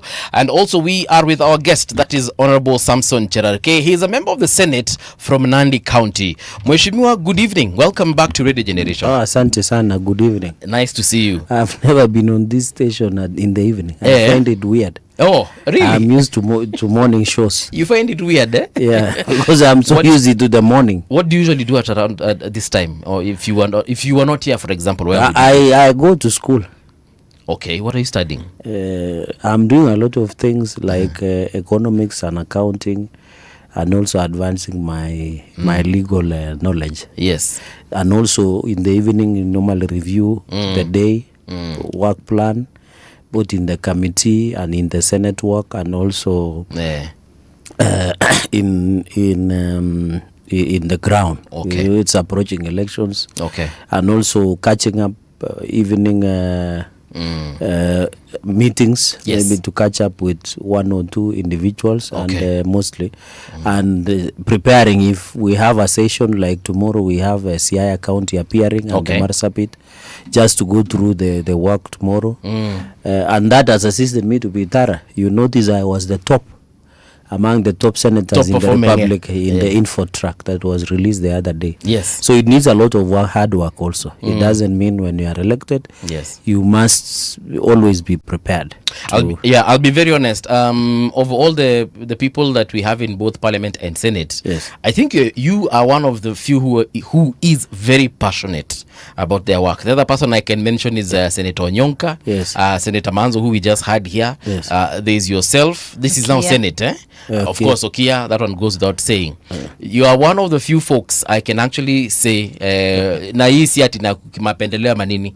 You are actually very serious about your work. You know, and I let me begin from where the finance bill. You remember 182 members of Parliament failed to appear to vote, yes, including the famous Ndindi Nyoro. Yes. So that one shows you that most people who are elected, they take it for granted when they're elected. And I think also because we have commercialized leadership. Yes. Since you have given out handouts, you have bought your way to be a member of Parliament, a senator, a governor, then the core function of being an elected member of Parliament takes the secondary role. Yes. And that is why I saw Kenyans were surprised that 182 members of Parliament were not in the House when the finance bill came up for voting. Even in the Senate, when we are doing equitable shareable revenue, which is the core role, because that is where we share resources to counties. Yes. The 428 billion in equitable shareable, there is additional allocation, conditional allocation. You find it was only 26 delegation. Article 123, you know, Senate, how they vote is totally different. We vote by counties. So when a county issue is being considered, the nominated senators don't have a vote. So we use what we call delegation. So out of 47, you find there were 26 senators in the House. So it means another over 21 delegation or senators or counties were never there. Yet we are discussing about sharing money to counties. It is just what happened with the Finance Bill 2026, yes, where you find most of the members contributed on the floor during second reading, but they were never there in the third reading to amend the finance bill if they had proposals to. So I think as most of my colleagues, and I've served, I can't say I'm a ranking member, I've been around in Parliament for some time. Most of members of Parliament, some of them, people don't care so much about the committee work, the legislation, the statements, the motions, and not to cast aspersions to my colleagues, but despite having excusable reasoning or reasons, some of them don't want to take a position. And you know, leadership is about taking a position. So when I saw my brother Ndindi, for example, apologizing, that was hypocrisy. Because if you know you are traveling next week, and you know you are passionate about taking a position, Why was it hard to change the flight so that we know where you stand from? Because up to today, no one knows whether he supports the Finance Bill 2020 or is not. But when he talked before the media, calling you for press conference, inviting Radio Generation to give his opinion about some of these things, we want you also to vote. One of the role of a member of parliament is to take a position on critical matters, like the laws, like the bills, like the motions, like the statements that come before the floor of the House. And I think if you say some of us take our work seriously, is because we owe it to the people who elected us. True. That is one of the cardinal role of a member of parliament is representation, is legislation, is oversight, is a budget making process. All those issues are encapsulated in Article 95, 96. And whenever, you know, just under 30 seconds, we are going to election period. Some of us will run for offices, including my colleagues in political arena. You will go and give out your CV and you say the qualification of this job is 1, 2, 3. But I don't know when people get elected, I don't know why they lose that sight of what they told the people. And to me, that is betrayal of the highest order to the trust. And because we are trustees of leaders, you remember Moi used to say, "Sisi ni wadamini tu." Yeah, we are just wadamini. So I hope in future we'll not have the numbers like we saw in the National Assembly on 182 members of Parliament. It's not good show, but I hope my colleagues and I've encouraged most of them, just take a position. You might not be popular, but if you think it is right, why do you fear to take a position? Just take it. Personally, I've always taken positions where many people believe it's unpopular, but I hold with that conviction because I believe leadership, you must take a conviction. The positions you take, are they advised by the people that you represent of Nandi County? Mostly because, yes, mostly they advise. Even when, let me use a direct example, when we are pushing, you remember in the 10-point agenda, NADCO, when we went for the ODM, the broad base, we had agreed that counties will get 450 billion in this financial year. So we, as a Senate, we proposed 454 billion. When the mediation went between the National Assembly budget and the Senate budget, they agreed at a figure of 428 billion. I rejected it on the argument that based that in the previous year we had agreed 415 billion to counties and 428 billion, because when I went to my village in Nandi, or even, you know, nowadays they call me a Kenyan senator, but Siringi, when I talk to people from Mandera, from Kisumu, from Turkana, from Nairobi, they say we need drugs, we need roads, we need water. So what do they need? They need more resources. And my prayer one day in conclusion is that I hope one day we'll be able to devolve even up to 50 to 60% of the budget. Do you believe the national budget is 4.8 trillion Kenya shillings? But you are giving counties 428 billion. I am on record on the answer of the Senate, and you can check this, that we needed to give even counties up to 1 trillion so that most of these small, let me not call small, most of this functionality where you go to your local dispensary here in Nairobi is run by county. The small road that for us who come from rural senators, my brother Sifuna call us rural senators, from point A to B is mostly a rural road. From point, there is a boy or a girl who is supposed to go to school, they need some small bursary like 30,000, 40,000. When you go, there are people who want to do casual work, kazi mtaani, for example. So these are things, if we give counties ability, most of the 80% of problems that the national government is facing can be resolved at the county level. Which means the national government can concentrate on international aspects, the macro economy, the major projects that we see across the country. So that when you see a country, we're having a budget of 4.8 trillion, yet we give counties 428 billion, and yet our county should be the hub of development and equity. Let me conclude. When you go to, I was in Mandera, I've been to Wajir as the Committee of Public Accounts Committee. I was in Isiolo.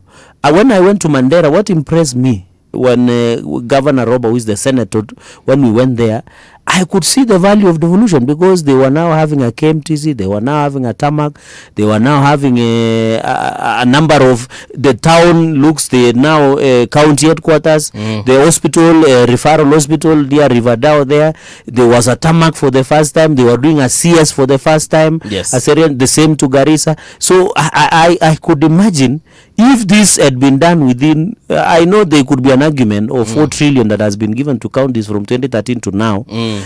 But the fact that there is something that has changed, you can imagine. If Mandera, if Garissa, if Isiolo, if Marsabit, for example, were having this kind of devolved farms before, and we have people who don't eat the money or don't steal the money or there is no corruption, this would have changed development. And we don't want to, and many people I know, for example, when you go to Mandera, they are still using a generator for electricity, they are not connected to national grid and what have you. Those are challenges that can be fixed. But the point I'm making, at least in my own opinion, as a protector of devolution under Article 96, if we ensure devolution works, the equity development we talk about in the country will be possible, because now everybody is running to Nairobi, even the young people thinking that when you go to Nairobi you make life. But can we make it in Mandera? Can we make it in Busia? Can we make it in Eldoret, in Nandi? Can we do that? It is only that ability. Yeah, Senator, but some of the monies that have been sent to the counties and have been mismanaged, some of which you even as Senate have even not earmarked but pinpointed and said, for example, in this county, this money, nothing has been done. 54 million used to buy seedlings in Mandera. Yeah, in Mandera. I'm the one who flagged that item by the heads are not rolling, so we are giving them all these monies. Yata hiyo kidogo yenye tunasema ni kidogo is being mismanaged na hakuna consequences. Should we really add them up to 1 trillion? No, you know, and I have tweets is on the floor of the house. I hope you have seen young people like trending it in TikTok. And I've already insisted that the biggest failure in the fight against corruption is EACC. They are gatekeepers. I can take you to the answer of the Senate. We have made recommendations even on the Mandera issue, even on housewarming. How do you give an housewarming money of 5 million to open a speaker's house in Vihiga? That is like 5 ECD classrooms that can educate many children. In Mandera, 54.4. How do you buy a Christmas tree of 3.6 million in Bungoma? We saw in Nandi, they were paying 41 million to do a car leasing. Yet there is official vehicles, but they left the official vehicles of a county government of Nandi and lease. And even today, we are having the governor of Nandi appearing. He had paid 155 million to the number of staff that is unknown, the ghost workers. The same to Wazingishu, they have 765, and that is why you see rise of goons, because apparently most of these goons are being bankrolled or paid by the county roll. You look at Busia, you saw Busia, there were fights of the goons on the streets that governor and the others belong. You come here to Nairobi, by the way, Nairobi would have collapsed if it was not that the president injected 80 billion. And that is why we are now seeing roads being opened, drainage before El Nino comes. So the point I'm trying to go, even if you go to Homa Bay today, you saw they had agreed that they were to do a county headquarters of 500 million. They ended up doing almost 900 million. And you know, these are ceilings that we have approved. You go to Wazingishu, we had agreed that a governor's house and a speaker's house and a deputy governor should not go beyond 45 million. But they are using 80 million. But the point I'm trying to make is it is the EACC who have failed us. Because even in Kilifi, they did a consent of 800 million against Winashodi, a contract that cannot be even due to do a chicken, to buy a chicken in the country. Yes. So we have made this recommendation. What I'm trying to elaborate to Kenyans who are watching and following is we have made all these recommendations possible to the EACC. So the Abdi and the was it Bishop Ogide? All those, they have all the facts on the table. But you know, in this country, when I'm told when you flag a corruption issue, the same fellows who are supposed to investigate go and tell you wacha tuonane nyuma ya tent. So they also extort from the accused, so that they tell this file you should go slow, you know, and that is why when you ask them, what do they say? When you ask we have even summoned the EACC, and I know it's on record because I know your colleagues have covered us. When we ask them, they give us a conviction of 20,000 bribe that they arrested Matatu tout that is giving out somewhere. So they don't have a concrete answer, and I want to insist, and I've told National Assembly, you know, as a Senate, they might not take us as it should be because we don't allocate resources. And I've challenged even the committee of the National Assembly of JLAC of my brother Muragara that you need to call EACC to order. I saw when in fact, the justification, National Assembly don't want more money to go to counties because of corruption. Yet we have made recommendations to EACC. We go to Garissa, we have made recommendation. Mandera, the same thing. Wajir, the same thing. You know, they are doing an abattoir. You go to Wajir, they are using 2 companies to supply everything. You come to Nairobi, is no going concern. In Nairobi, you see the cabbage.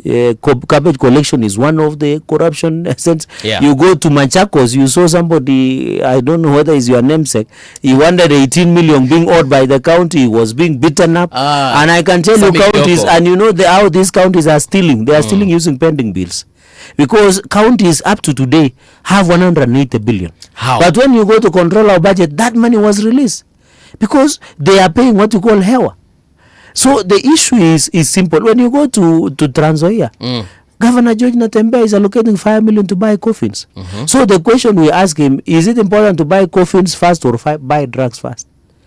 Or you want people to die? Those are some of the challenges that we are facing at the counties. And the only thing is the public wastage of these resources. Because if EACC were to take serious, I can tell you, like Nigeria in the first generation of governors, yes, I can say without fear of contradiction, if EACC was functional today, the 47 governors would be in jail from generation 1 of 2013 to today. Yes. All of them. Because I have sat in Public Accounts Committee for the last 8 years, I can tell you without fear of contradiction, whichever governor you know, from the people like James Orengo who pontificate themselves, tomorrow is appearing. If I have to share with you the financial audit report, you will be shocked. To all the way to Turkana, all the way to Kitui, even Makueni, even across the country. So these are challenges that if EACC would function today, I can assure you, kuna watu wanalala ndani, because in this Nairobi they were saying dish in a county, but wana dish county. So those are some of the issues that we would want to know in this country, that in fact, and I want to appeal to Kenyans, because some of us, we have made recommendation. You know, by the way, let me just allow me 30 seconds to say this. Please. And you and Anifa should know this and assist Kenyans. You know, when I go to Mashinani, people tell me, oh, unasema governor, my governor appeared today, he could not account for 1.6 billion. Today. 1.6 billion. He had fed pending bills of 278 million. He could not account for it. Retention money belonging to contractors 62 million. He could not account for it. Money paid to ghost workers of 568 million. He could not account for it. And many other issues coming to over 1.6 billion that Governor of Nandi could not account for. That is a lot. But you know, the only, and Kenyans, when I go to my county, even across, even I work here in Nairobi, people will tell me, oh, Senate nyinyi ni bure. Because hii governors wanaiba munafanya nini? The design and architect of our course is to recommend. And that is why you're asking about accountability institutions like DCI, EACC, ODPP, judiciary. Because judiciary in Kenya, we have anti-corruption court. So judiciary cannot fail and say they cannot prosecute anti-corruption cases, yet they have a court that is dedicated to anti-corruption. You have seen the ODPP, and I'm sad because most of the cases have collapsed. I don't know what is happening in ODPP office, for example. A number of cases from both criminal to corruption cases. So this accountability mechanism, because us, we recommend to EACC. When we recommend, it's supposed the EACC to follow our recommendation. Like, by the way, are you aware in this Waraka case, 1.5 billion? I remember the Committee of Public Accounts investigated. At that time, the PS appeared, but the CS then Matiang'i declined to appear. And I remember he used our speaker. He ensured they didn't appear to account for 3.2 billion that was paid to Ruaraka. But Ruaraka is haunting the same fellows now. Okay. If EACC had acted, and I've seen they say today that they want to recover 1.5 billion paid dubiously on Ruaraka land scandal, I agree that people like Matiang'i and other actors like Mbugua, the paid, the peers, and everybody should be held accountable. Okay. But this is being done after somebody has frees Kenyans 1.5 billion. And you remember, 1.5 billion is not chicken change. It is budgeted for. So what I'm saying in Mbuvi, one thing I'm happy is that under Article 2265 of the Constitution 2010, the Constitution is crystal clear. It says whether you are in political office, whether you are in office or after, these issues are following. Because when we are following 1.5 billion Ruaraka land as a committee, then they dismissed us because then the people were in power. and they thought power will not come to an end. Now they are full, and I want to appeal to ACs, they pursue 1.5 billion. They must get the interest of that money, so that money can be returned to Kenyans, and we give drugs and roads to Kenyans, because that is what we want for this country. And we should behave like Japanese, where if a suspicion comes to you, you commit suicide because you don't want to be a national monumental embarrassment. So that is what I'm saying. Kenyans should not blame us. They should ask us what we are recommended. And I agree with you. Let accountability structures from Parliament we have recommended. Let EACC tell us what they are doing about the ODPP, the Director of Public Prosecution, the judiciary, now the what we call the anti-corruption. And if, by the way, I saw judiciary we allocated over 40 billion in the budget that is here. My proposal, because I was the Chair Justice Legal Affairs in the last Senate, my proposal the judiciary should have now at least 80 billion. So that we have an high court in every county, so that the dispensation of justice, because another thing you have to note is that in this country, when you are accused of corruption, you can even stay in court until you die. And then we had recommended the corruption cases should be prosecuted within 24 months. They go really slow, you know. And I think there's yes. I think I have a on this same issue. Yes, please. There's something you have said that you spoke with your friends in the lower house in Parliament. Yes. On the issue of don't say lower house, they might have a problem. Okay. Yes. Anyway, it's okay. When you told them when you have conversations rather. Yes. On, let me call it, defunding institutions such as EACC. Yes. What do they say? But you know, it is about interest, and my only concern is I don't want them to defund them per se. They must be held accountable by telling them, if we have given you this much, they say, for us who are Christians, they say whoever much is given, much is expected. Yes. So I expected the committee of JLAC to call EACC and tell them, these are the recommendations from Parliament. Okay. What have you done for it to justify this expenditure? It is the best thing that we can do. Hanifa, over to you. Okay, I've had so many questions, but I'm going to combine two as one. Okay. You talked about goon, and I believe you previously stated that many politicians are maintaining private militia for political protection, right? What does that say about the state of security and politics generally in the country? And on that same note, you have also been calling for the Interior Cabinet Secretary Murkomen to resign, I think for some time now, arguing that he has failed in his duty as insecurity continues to worsen. Has that position changed, especially now considering that goons are running all over, blocking a major road like Thika Road, and also wanavamia watu kwa restaurant? So, one, on this issue of goons, I agree with you. I personally don't believe in goons, politics of goons, because we'll make, and I'm happy the IBC today have gone on record and have given us out the campaign financing. And I hope we'll part, because one of the challenges is we are not monitoring the campaign financing. Number two, I condemn with strongest terms possible any use of goons in whatever shade, whether in my formation, which we are in government, or even in any other formation, be it the opposition. It should not happen, because we are creating a country that would look like Haiti, and we don't want to go that direction. Even I was embarrassed when I was shocked. I could not believe that there were gangs and goons who could block a very busy, in a capital city, a very busy major highway. GSU actually too. Yeah, he was shocked. The response was very slow. Yeah, that is what I'm saying, and that is why I'm saying it is very embarrassing, because when I saw the restaurant here in Westlands was also attacking a broad daylight, I was also scared, because all of us go to public places, so I can imagine. And they're not going for the cashier. Yes, they're not going for cashier. They are going for the people. And in fact, the fact that there is courage for robbers to work in a broad daylight in a public place and attack Kenyans and rob them is embarrassing.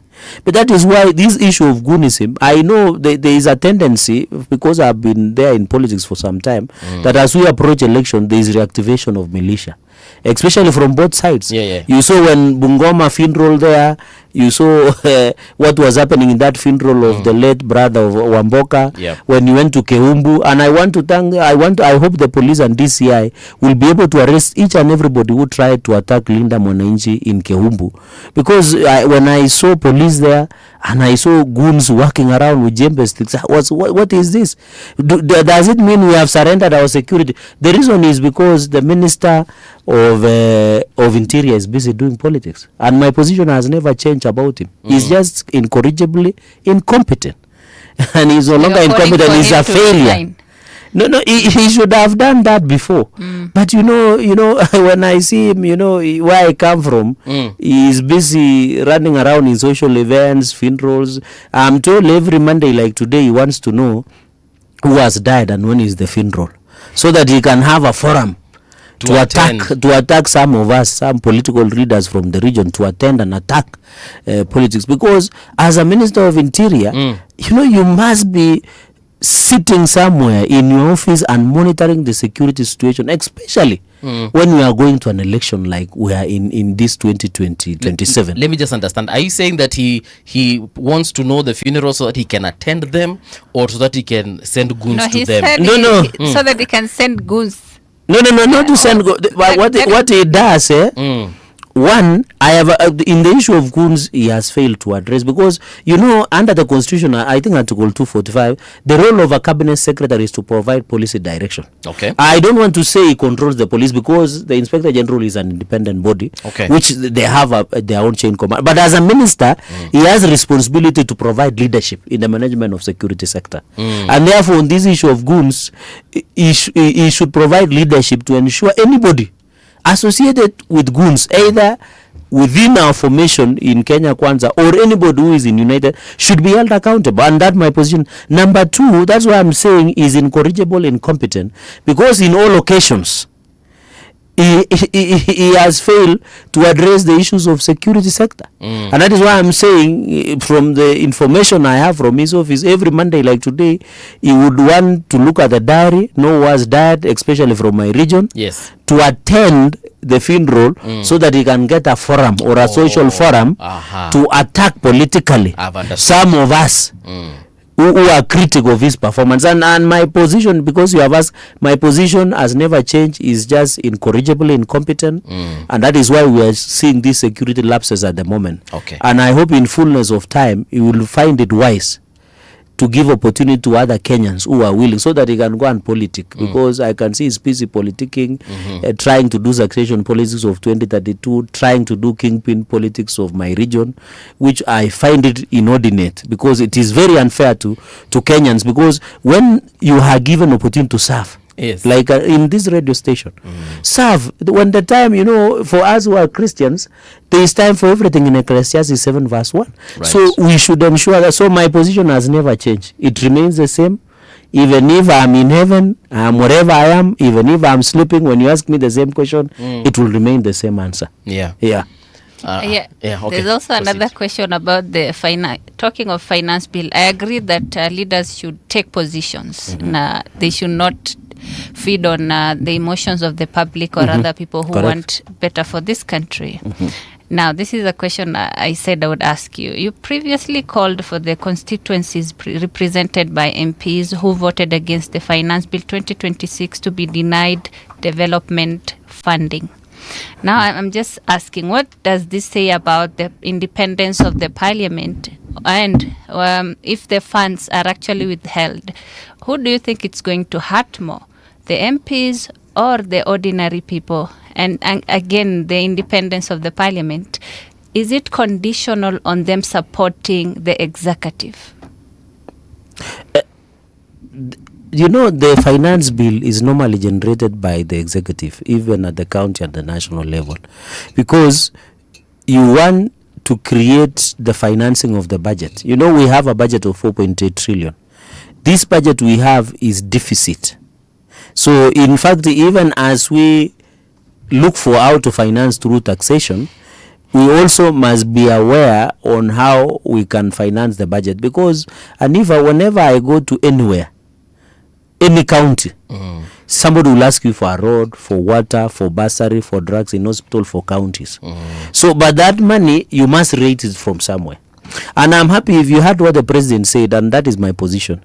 This finance bill has always been there with us, number one. Number two, in this finance bill of 2026, it was aimed to, there are many people who are tax avoiders, the tax evasion, tax avoiders, people who don't want to pay taxes, people who are cheating tax system.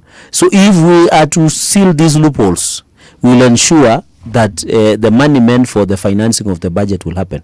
Number three, this finance bill is owned by the majority leader who represents the government business at the floor of the house. So that is why I'm asking, and I think many people did not get me right. If these 182 members of parliament did not agree with some of the provisions of finance bill, why didn't they amend at the third reading to suit what their people reflect before I come to your question of development, or vote against, so that the finance bill of 2025 can be used? So my only concern is that you have leaders who don't want to take a position to protect their people. Because if they were disagreeing with some of the provisions, and you saw the MP for Kathiani, my good friend Bui, was quoting something that is not even in the finance bill, in the clause. Even Majimbo Kalasinga, another good friend of mine, where I went to campaign against him in Kapuchai constituency. So that is my concern. Finally, on the issue of where I was saying these members of parliament, they control, by the way, what I meant is not the development that is brought through roads and tarmac. What I meant is the CDF, because most of them get 130 million plus that they control, and the same CDF, Aniva, they are using it to dangle for the ordinary constituents. Yeah, every constituent get 130 million. And the patron of a CDF is the member of National Assembly or MP at the constituents. And it is the same CDF that they used to dangle around like a carrot, saying, by the way, and sorry to say this, I'm not casting aspersions on my colleague in National Assembly. Whenever I'm with them in a function, they say, mimi ndio nimejenga hii darasa. Mimi ndio nimeandika baya watoto basari, just like governors anyway. Mimi ndio nimeleta hii.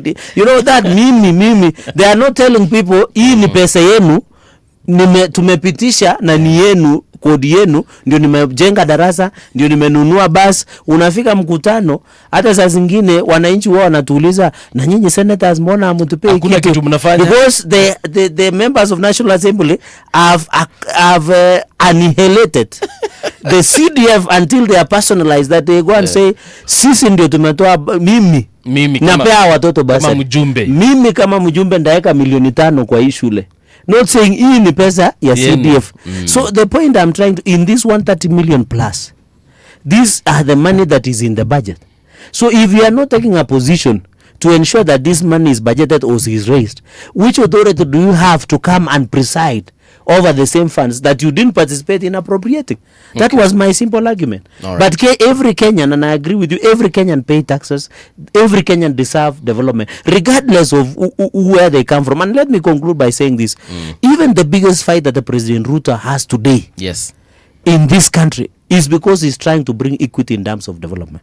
The regions that did not vote for him in 2022 are now getting development, and you have had even leaders from those regions. For example, may the soul of Baba Raila Amolo Odinga rest in peace.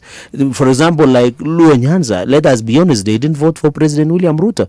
Part of cost, even northern Kenya, even in Kakamega, we got 10% of the vote. You go to Bungoma, we get 67%. So, but these regions now are getting development. And when you come to Mount Kenya, where they gave President William Ruto over 48 or 40% of the presidential vote, they wanted development to go there, and the argument has been, we give you the highest number of votes.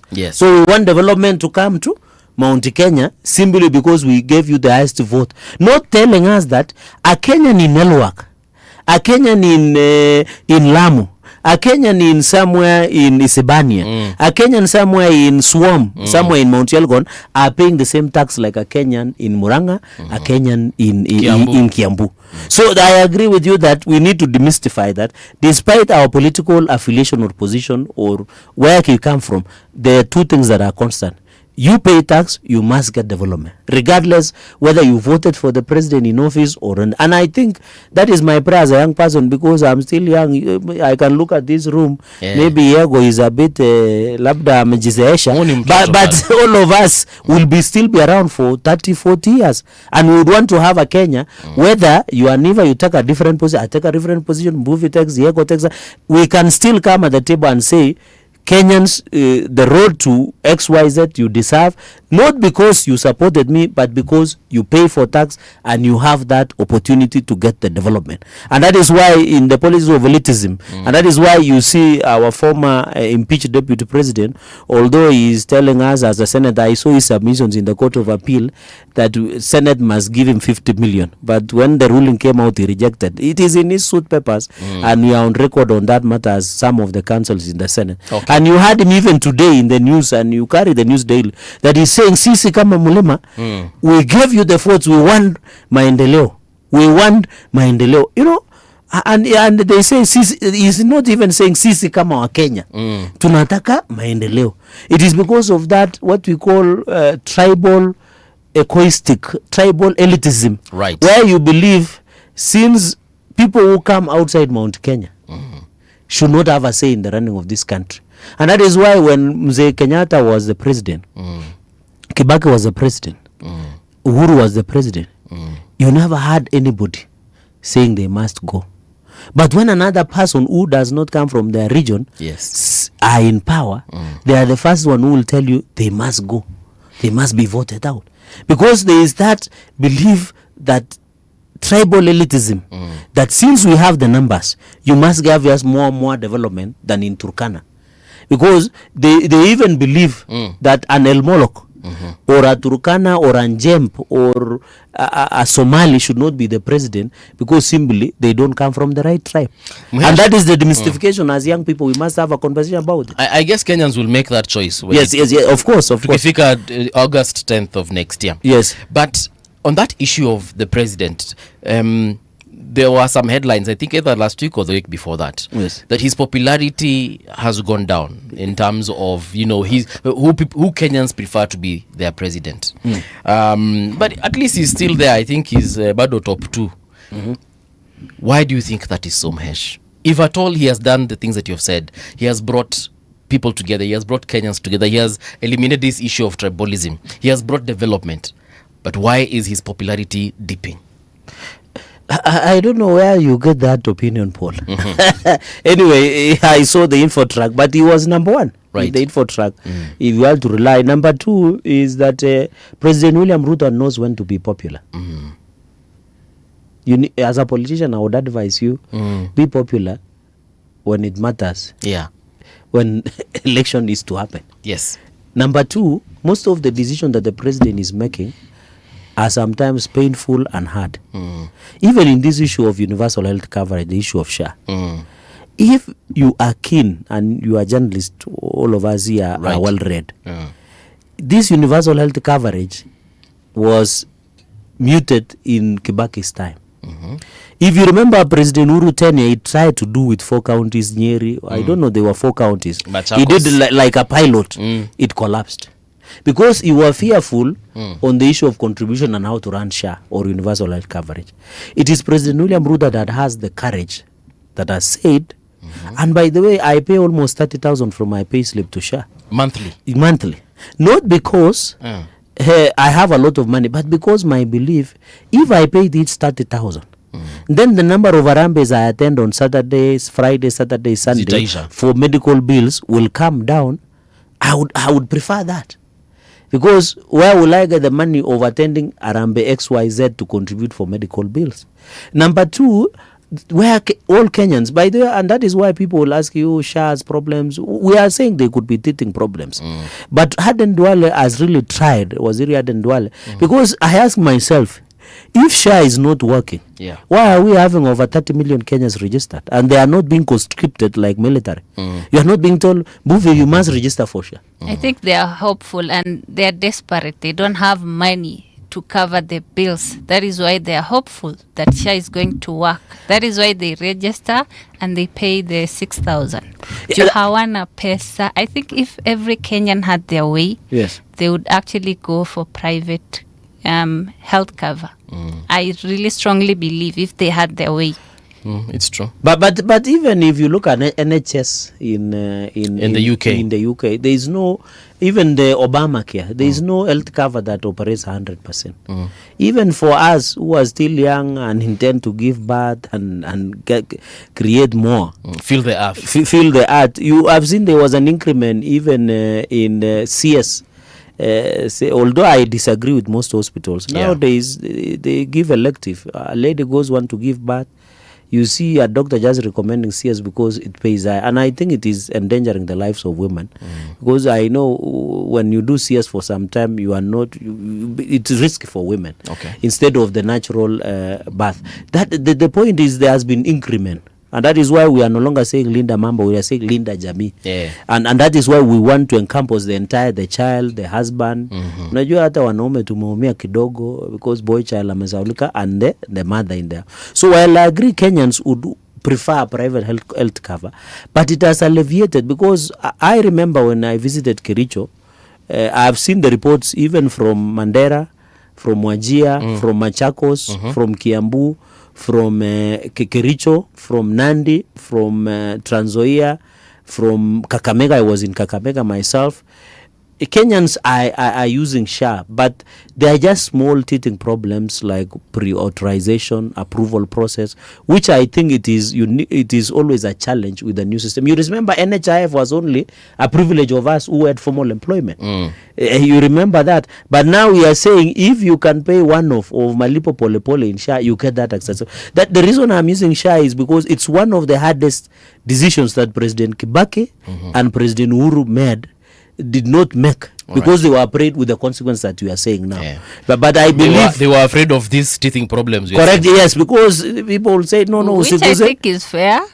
No, it's not fair. Considering we've lost billions already. Hata tujakaa hivi. But the CS, the ODPP and CS, if there are any losses that are there, we expect now the EACC that we were discussing and other accountability mechanisms to do their job. Because if there is money lost, then somebody must be held accountable. And Mheshimiwa, money doesn't just disappear. Money is stolen. Yeah, it did not get lost. Someone decides to get that money from where it is. Yeah, so I agree and with you. the CS actually mentioned hospitals. Yes, in fact, he has blacklisted the numbers. But the hospitals are still there. Hizi pesa za SHA, pesa za maskini wa Kenya wenye hawana pesa, they can't go to hospital and get treated. The harambes are still happening. We have WhatsApp groups and stuff. So pesa za maskini zinaenda kwa mifuko za watu. Nothing is happening. Even if you come out and say certain and certain hospital were found in this situation or certain corruption, nothing is happening. Yes, it's happened. But inaisha tu hivyo. Imekuwa tu how we're living in this country, and that is why it's getting frustrating. No, let me, because zero accountability.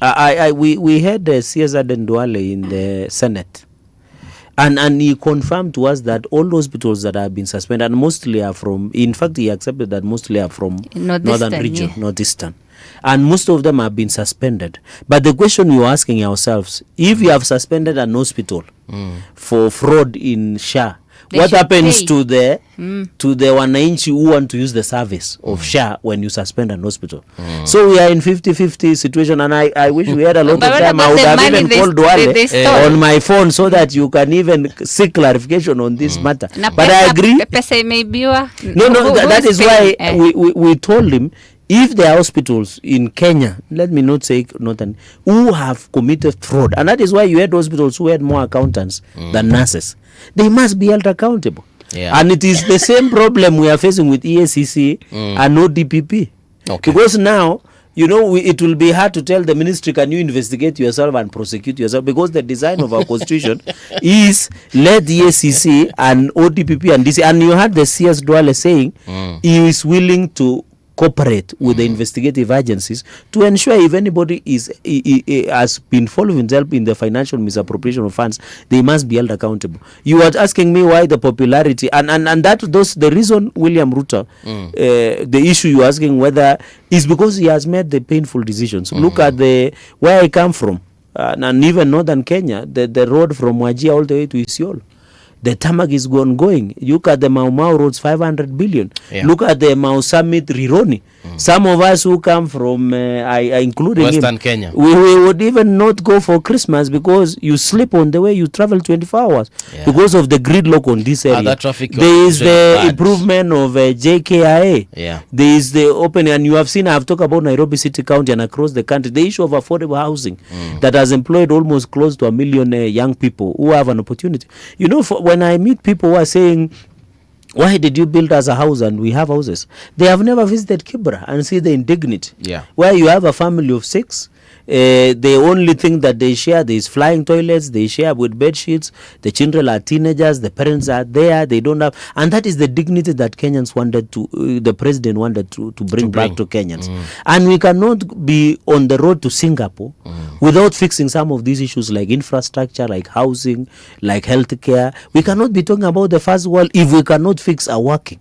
And you know, the principle my sister is trying to use is saying, if it is working, why fix it?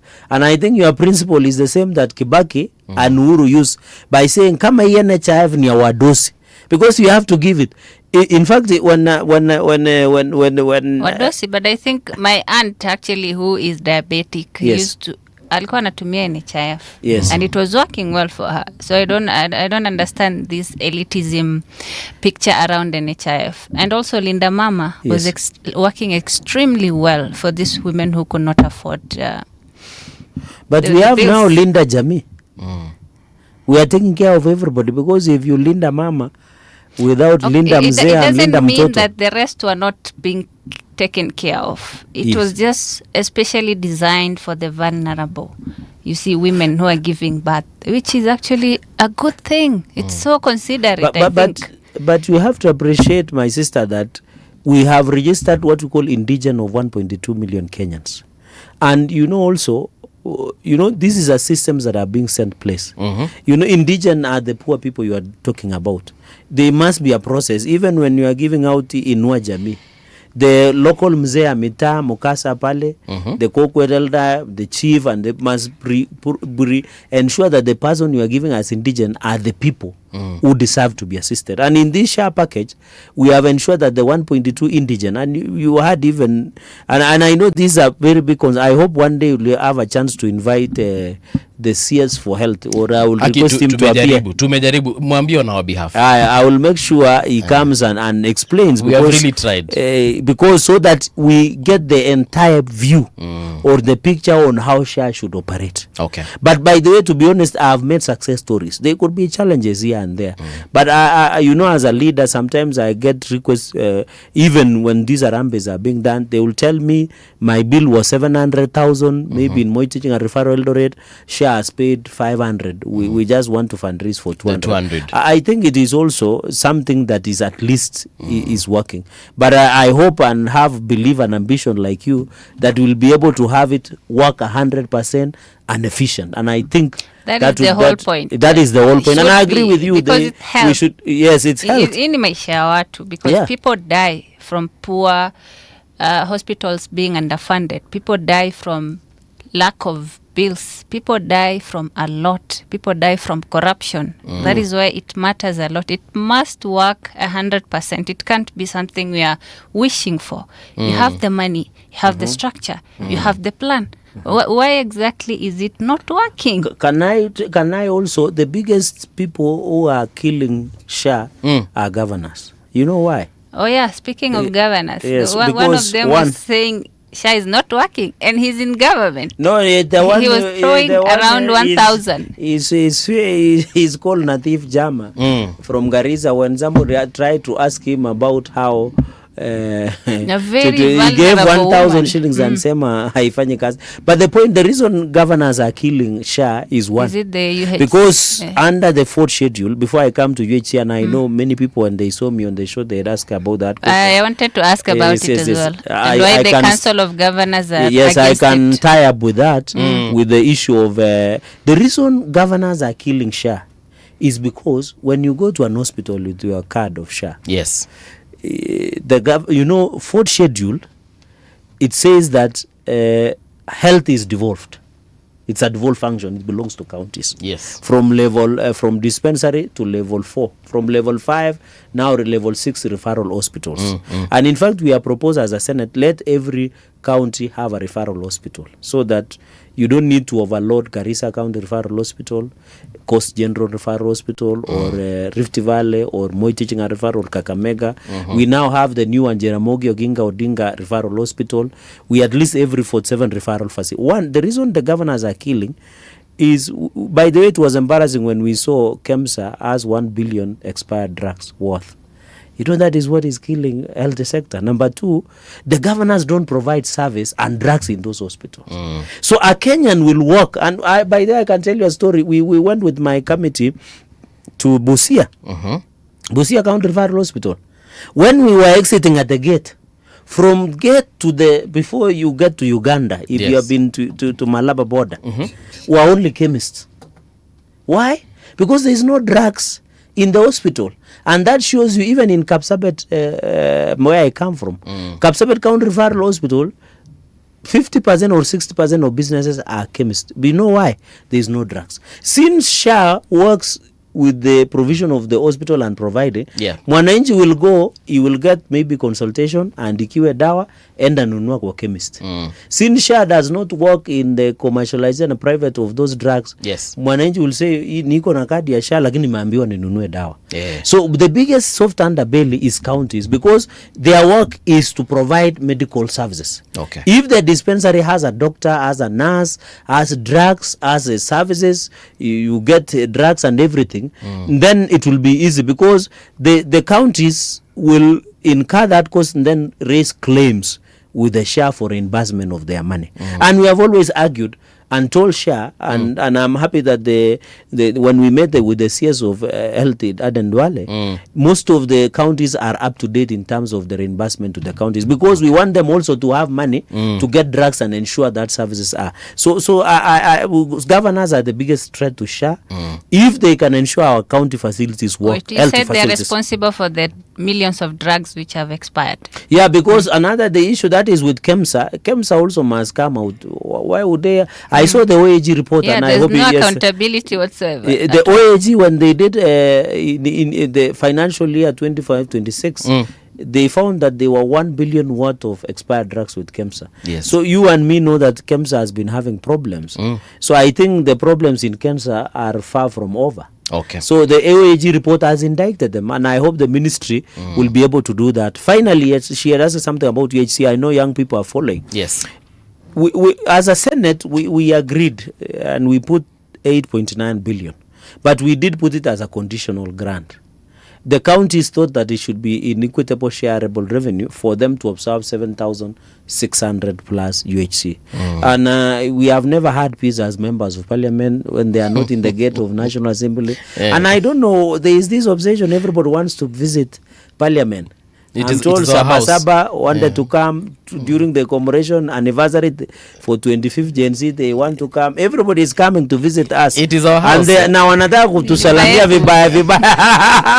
I know this. I know the House of Representation, but I have always advised them, since money has gone to your counties, and I was telling my governor today in the committee that since monies have gone to counties, why don't they go and demand their permanent and pensionable letters? And even the president has been on record. You know, our worry also is the constitution. If today the president directs that counties, can you employ this on PNP, the UHC, you will see somebody going to court and saying counties are independent and distinct entities. And that is why he was asking them, my brothers and sisters as governors, why don't you observe? And I agree with you. There are many young people, and the sad reality, how can you be in contract for 6-7 years? You remember, these are True Soldiers movie and Aniva, because when everybody was hiding, including soldiers, the real soldiers now, the bullets were useless. They are the only heroes who came out to assist us in fighting COVID. I know of them who have been depressed. Some of them have lost their families. They can't rent. Some of them have even gone mad. Some of them have committed suicide. Simply because they have not been observed by the counties. And by the way, I was shocked when we met with the governor of Wajir, governor of Nandi, governor of Nairobi. They confirmed that they have been hiring health work staff, but they have not been confirming UHC staff. Yet these UHC staff, you don't need to train them.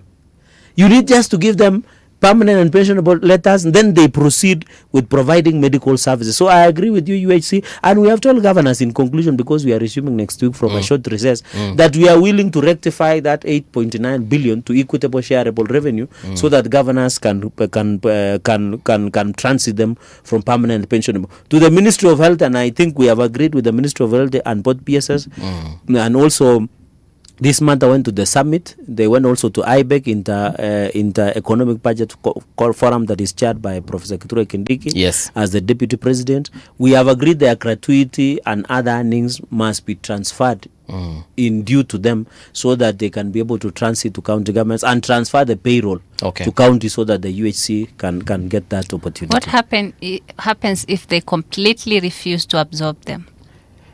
Like wamekata kabisa. We will deal with them. Because the argument was we put money to the budget. The only issue is we put it in conditional grant. And they already have the money. Yeah, they have the money. In fact, the money that goes to counties are equitable shareable revenue, conditional allocation, additional allocation, and they have own source revenue. You know, the one that counties collect, like here in Nairobi, and I was asking Nairobi governor, my former colleague, he has a revenue potential of 63 billion. But he wanted us to celebrate 13 billion.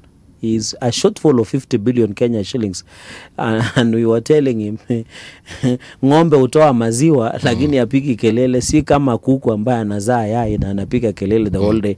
So that is money that goes to counties. You can imagine the own source revenue. But the argument also, counties also have what we call wage bill minimum of 35%. So that also you have to appreciate. I know you and I said human resource is human capital. Yes, I agree with them. But what they are forgetting is we need to release money for development, not only wage bill. Because what is killing counties also, they are becoming employment bureaus, where you are seeing they have ghost workers. Those goons are in ghost workers, and also casual and everything. So I want to agree with you that they don't have an option. We have given them the money. Let me be straight and tell Kenyans, we have given governors 8.9 billion Kenya shillings to permanent and pensionable observe 7,600 UHC staff.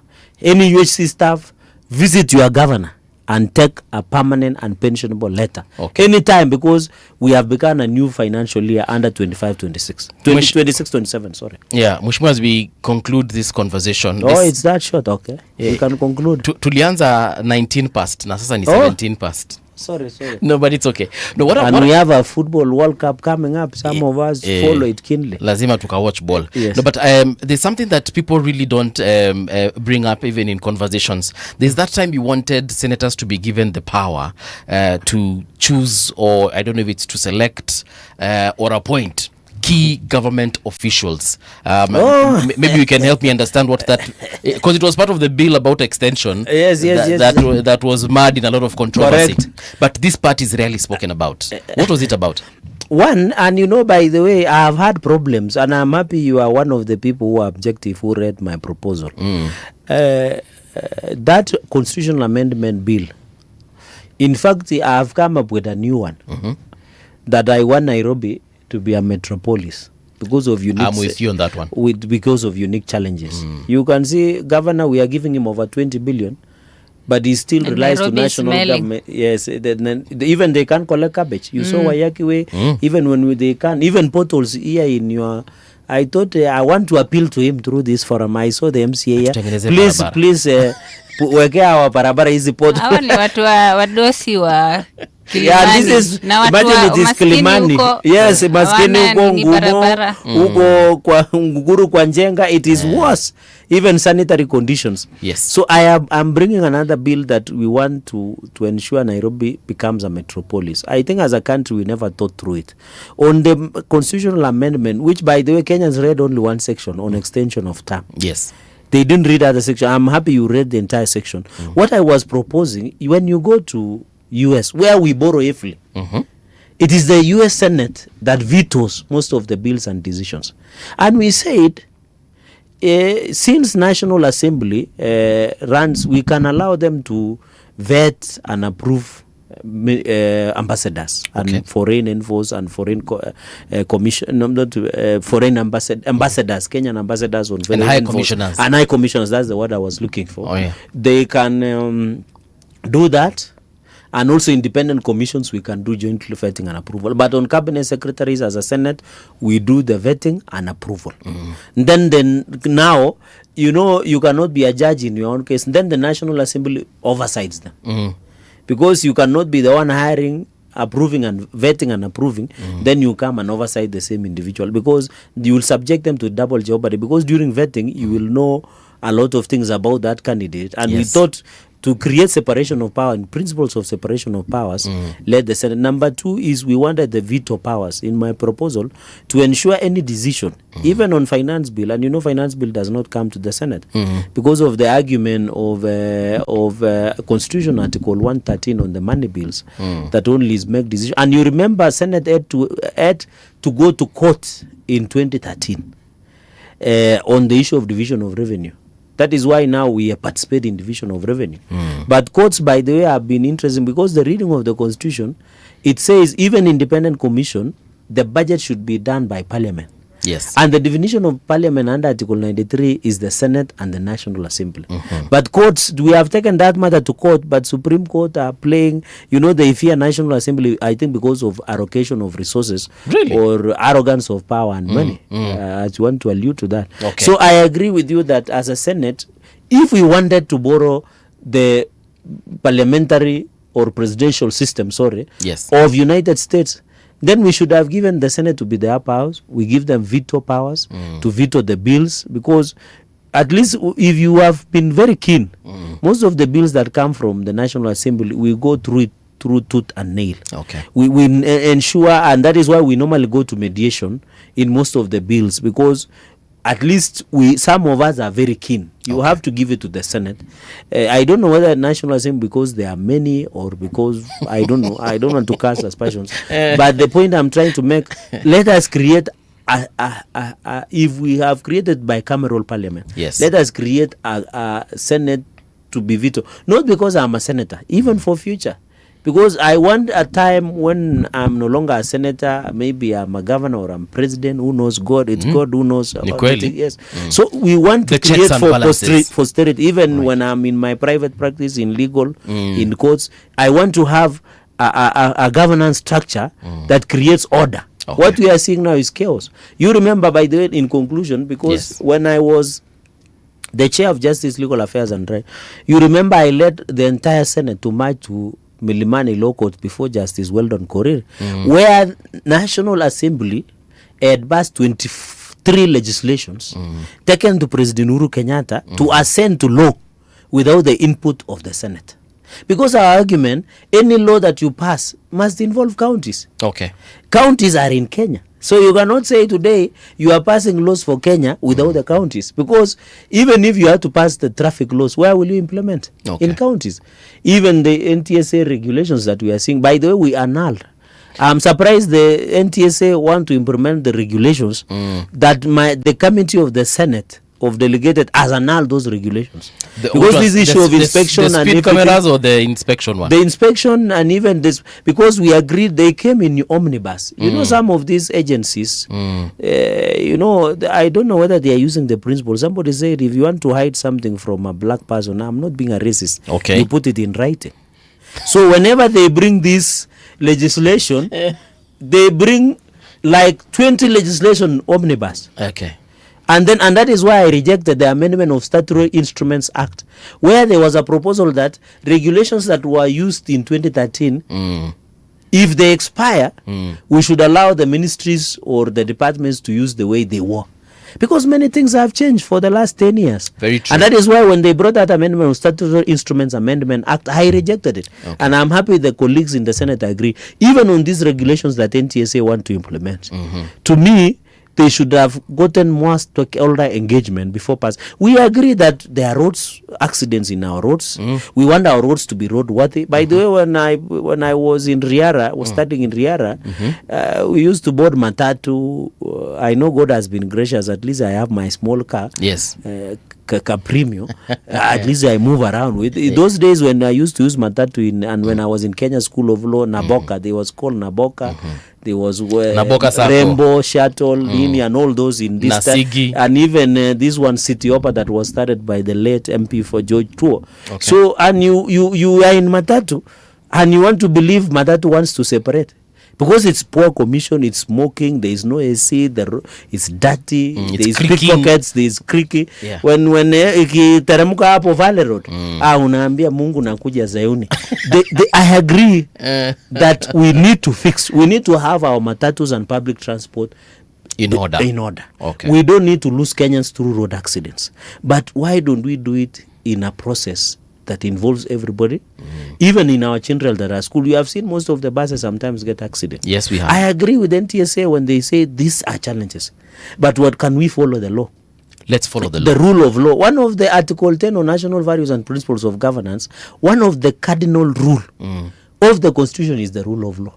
Principles of good governance. So that is why in these regulations of NTSA as a Senate, and I contributed, you can check the answer, I was very hesitant and we rejected. And I'm happy the committee annul those rules and regulations. So I hope when we resume, because we are not voted, we'll agree with the committee report to annul so that we give Kenyans, because 4 years, for example, see now the Kenyan rule is they brought from 7 years to 5 years. If today you have to do inspections of vehicles in this Nairobi, I can assure you out of 6 million cars that they want to do inspection, 5.98 million zitakuwa inspected. Because who in Kenya can afford to buy zero mileage? People import vehicles. No, most of us import. Even personally, I don't. It's only 1% of people who are super rich who can go to Toyota Kenya and buy zero mileage. Yes. But all of us will buy from another person, So we needed to ensure that at least we relook at those rules and regulations, and not to undermine the principal cardinal of road safety in our roads. Very true, Mheshimiwa, and I agree with you.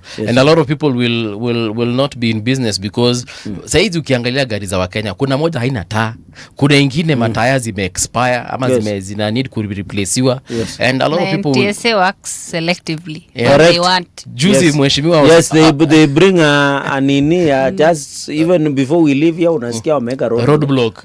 Mheshimiwa, juzi nimefuata, of course iko tunawafuata, but there's a police car that passed me. Ilikuwa usiku. Hiyo gari haikuwa na mataa.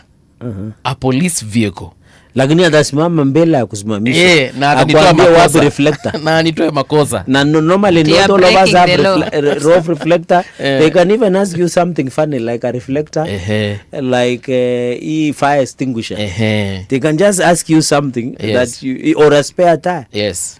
So I agree. While we agree there are challenges with road safety, it's an avenue for them to take bribes always, especially the kanjos. Mimi kwanza I'm so against kanjos and how they misuse their powers. Mimi nakonga against kanjos. If I had that power, utawafuta kazi wote. Mheshimiwa, kuna mtu amesema hapa, they learning from their bosses, maybe. Yeah, of course. Mhesh, as we let you go, kuna jamaa anaitwa Mutai Joel amesema Cherargei will be a CS in Sifuna's government. Why is Sifuna's government? By the way, yes. No, by the way, Sifuna is my friend, and I don't have a problem with him. He's a colleague. You know, politics is like that. You know, politics. We are in this formation, and by the way, I don't know if you have noticed. Most of these politicians today, top who are arguing for this and against this, most of them are work at one point or another. Okay. All of us that are there. So, but my advice to Sifuna, and I've told him in confidence, and even on the floor of the house, if he's a wise young man, he should just retain the senator for Nairobi. Okay. Build his political muscle, pole. Then when time is ripe, because I know, I saw people like Irungu Kangata yesterday in Wamboka's brother's funeral. They were lying to him. And I can assure you, Irungu Kangata, when there will be a president candidate, for example, like Wamunyo running, right, him and other Kikuyus will vote for him. And Sifuna atawachwa kwa mata. Even if you go to Western Kenya, they might vote for him. But when you will go to maybe Ukambani, people will stand with Kalonzo. So I have told him two things. One, he doesn't have money.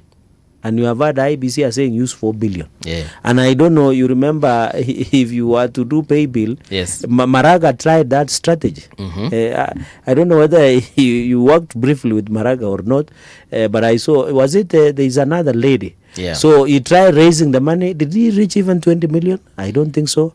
So it's still continuing. It's still continuing. So I was telling him, you don't have resources, you don't have a political party. In fact, what shocks me is he still wants to insist to be an ODM SG, yet he said he cannot be an SG of mediocrity.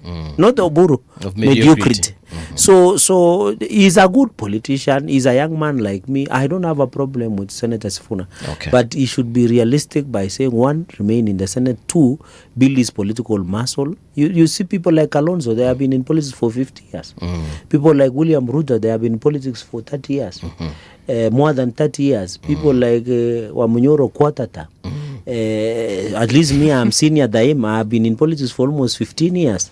Elected consecutively. Yes. So you must learn, when you are in this political game, it's a game. You must learn, but I wish him well. If he runs for the president, so be it. He will be trashed. If he runs for the Senate, the people of Nairobi will decide. But I'll keep advising him. And by the way, he should just leave the SG for ODM. My own advice, if you are to ask me, yes, to leave to be the SG of ODM and form his own political party and chart his own political history. And I've seen him, by the way, this is on a lighter touch. Yes. I see people saying they don't like tribal politics, but I saw him, he wants to go and discuss with the Bugusus and the Luyas first and then give direction. So, I don't know. That's a story for another day. Thank you so much, Senator. Karibu. It's always a pleasure. Next time ukikuja ndakuuliza kama bado unataka kuwa senator ama unaangalia sehemu nyingine. No, by the way, if you are a politician and you don't have ambition, you don't have there is a problem. Nimesikia ukisema president mahali. Yes, hata governor. Tutaenda pole lakini tunapanda pole. Na watu ya Nandi, by the way, let me say this just under 1 minute. Sure. The people of Nandi have been gracious enough because they have stood with me. You remember they elected me when I was only 26 years old. 26, 27, my first term as the Senate. They have continued to elect me. So I don't take it for granted that they have that trust. Number two, and I've always told them, as we approach to 2027, they'll be the ones who will decide where I run. In fact, when you talk about CS, I don't know, maybe after, if God willing. Yes. If President William Ruto comes for 2 terms, I might be a CS. You never know. Yes, and he knows, the president knows that I qualify and I'm able to be a cabinet secretary. And I've told him, if God willing and the love of Kenya, and if God allows him to serve second term, I've already indicated to him I'm willing to serve as a cabinet minister in his cabinet. Alan is asking, ask Cherargei on Kalenjin succession politics, Mandago versus Murkomen. But I've just commented at the beginning when she asked me. Yes, you did. You did. Yeah. But by the way, let me say this. There is no succession in Kalenjin because President William Ruto is still there. And in my culture, you don't, even I let Chinua Achebe, a man of the people. Yeah. You don't discuss about inheritance when your father is still alive. Sawa. Say no more. But is it the sole kingpin there? Yeah? Is it the sole kingpin? One day when I come back, when I come back, Okay. I'll tell you how Nilotic leadership operates. Okay. Yeah. Sawa. Folks, see you tomorrow morning on the People's Breakfast, and I'll be here with Siti Muga. Sema kwaheri. Kwaheri. All right.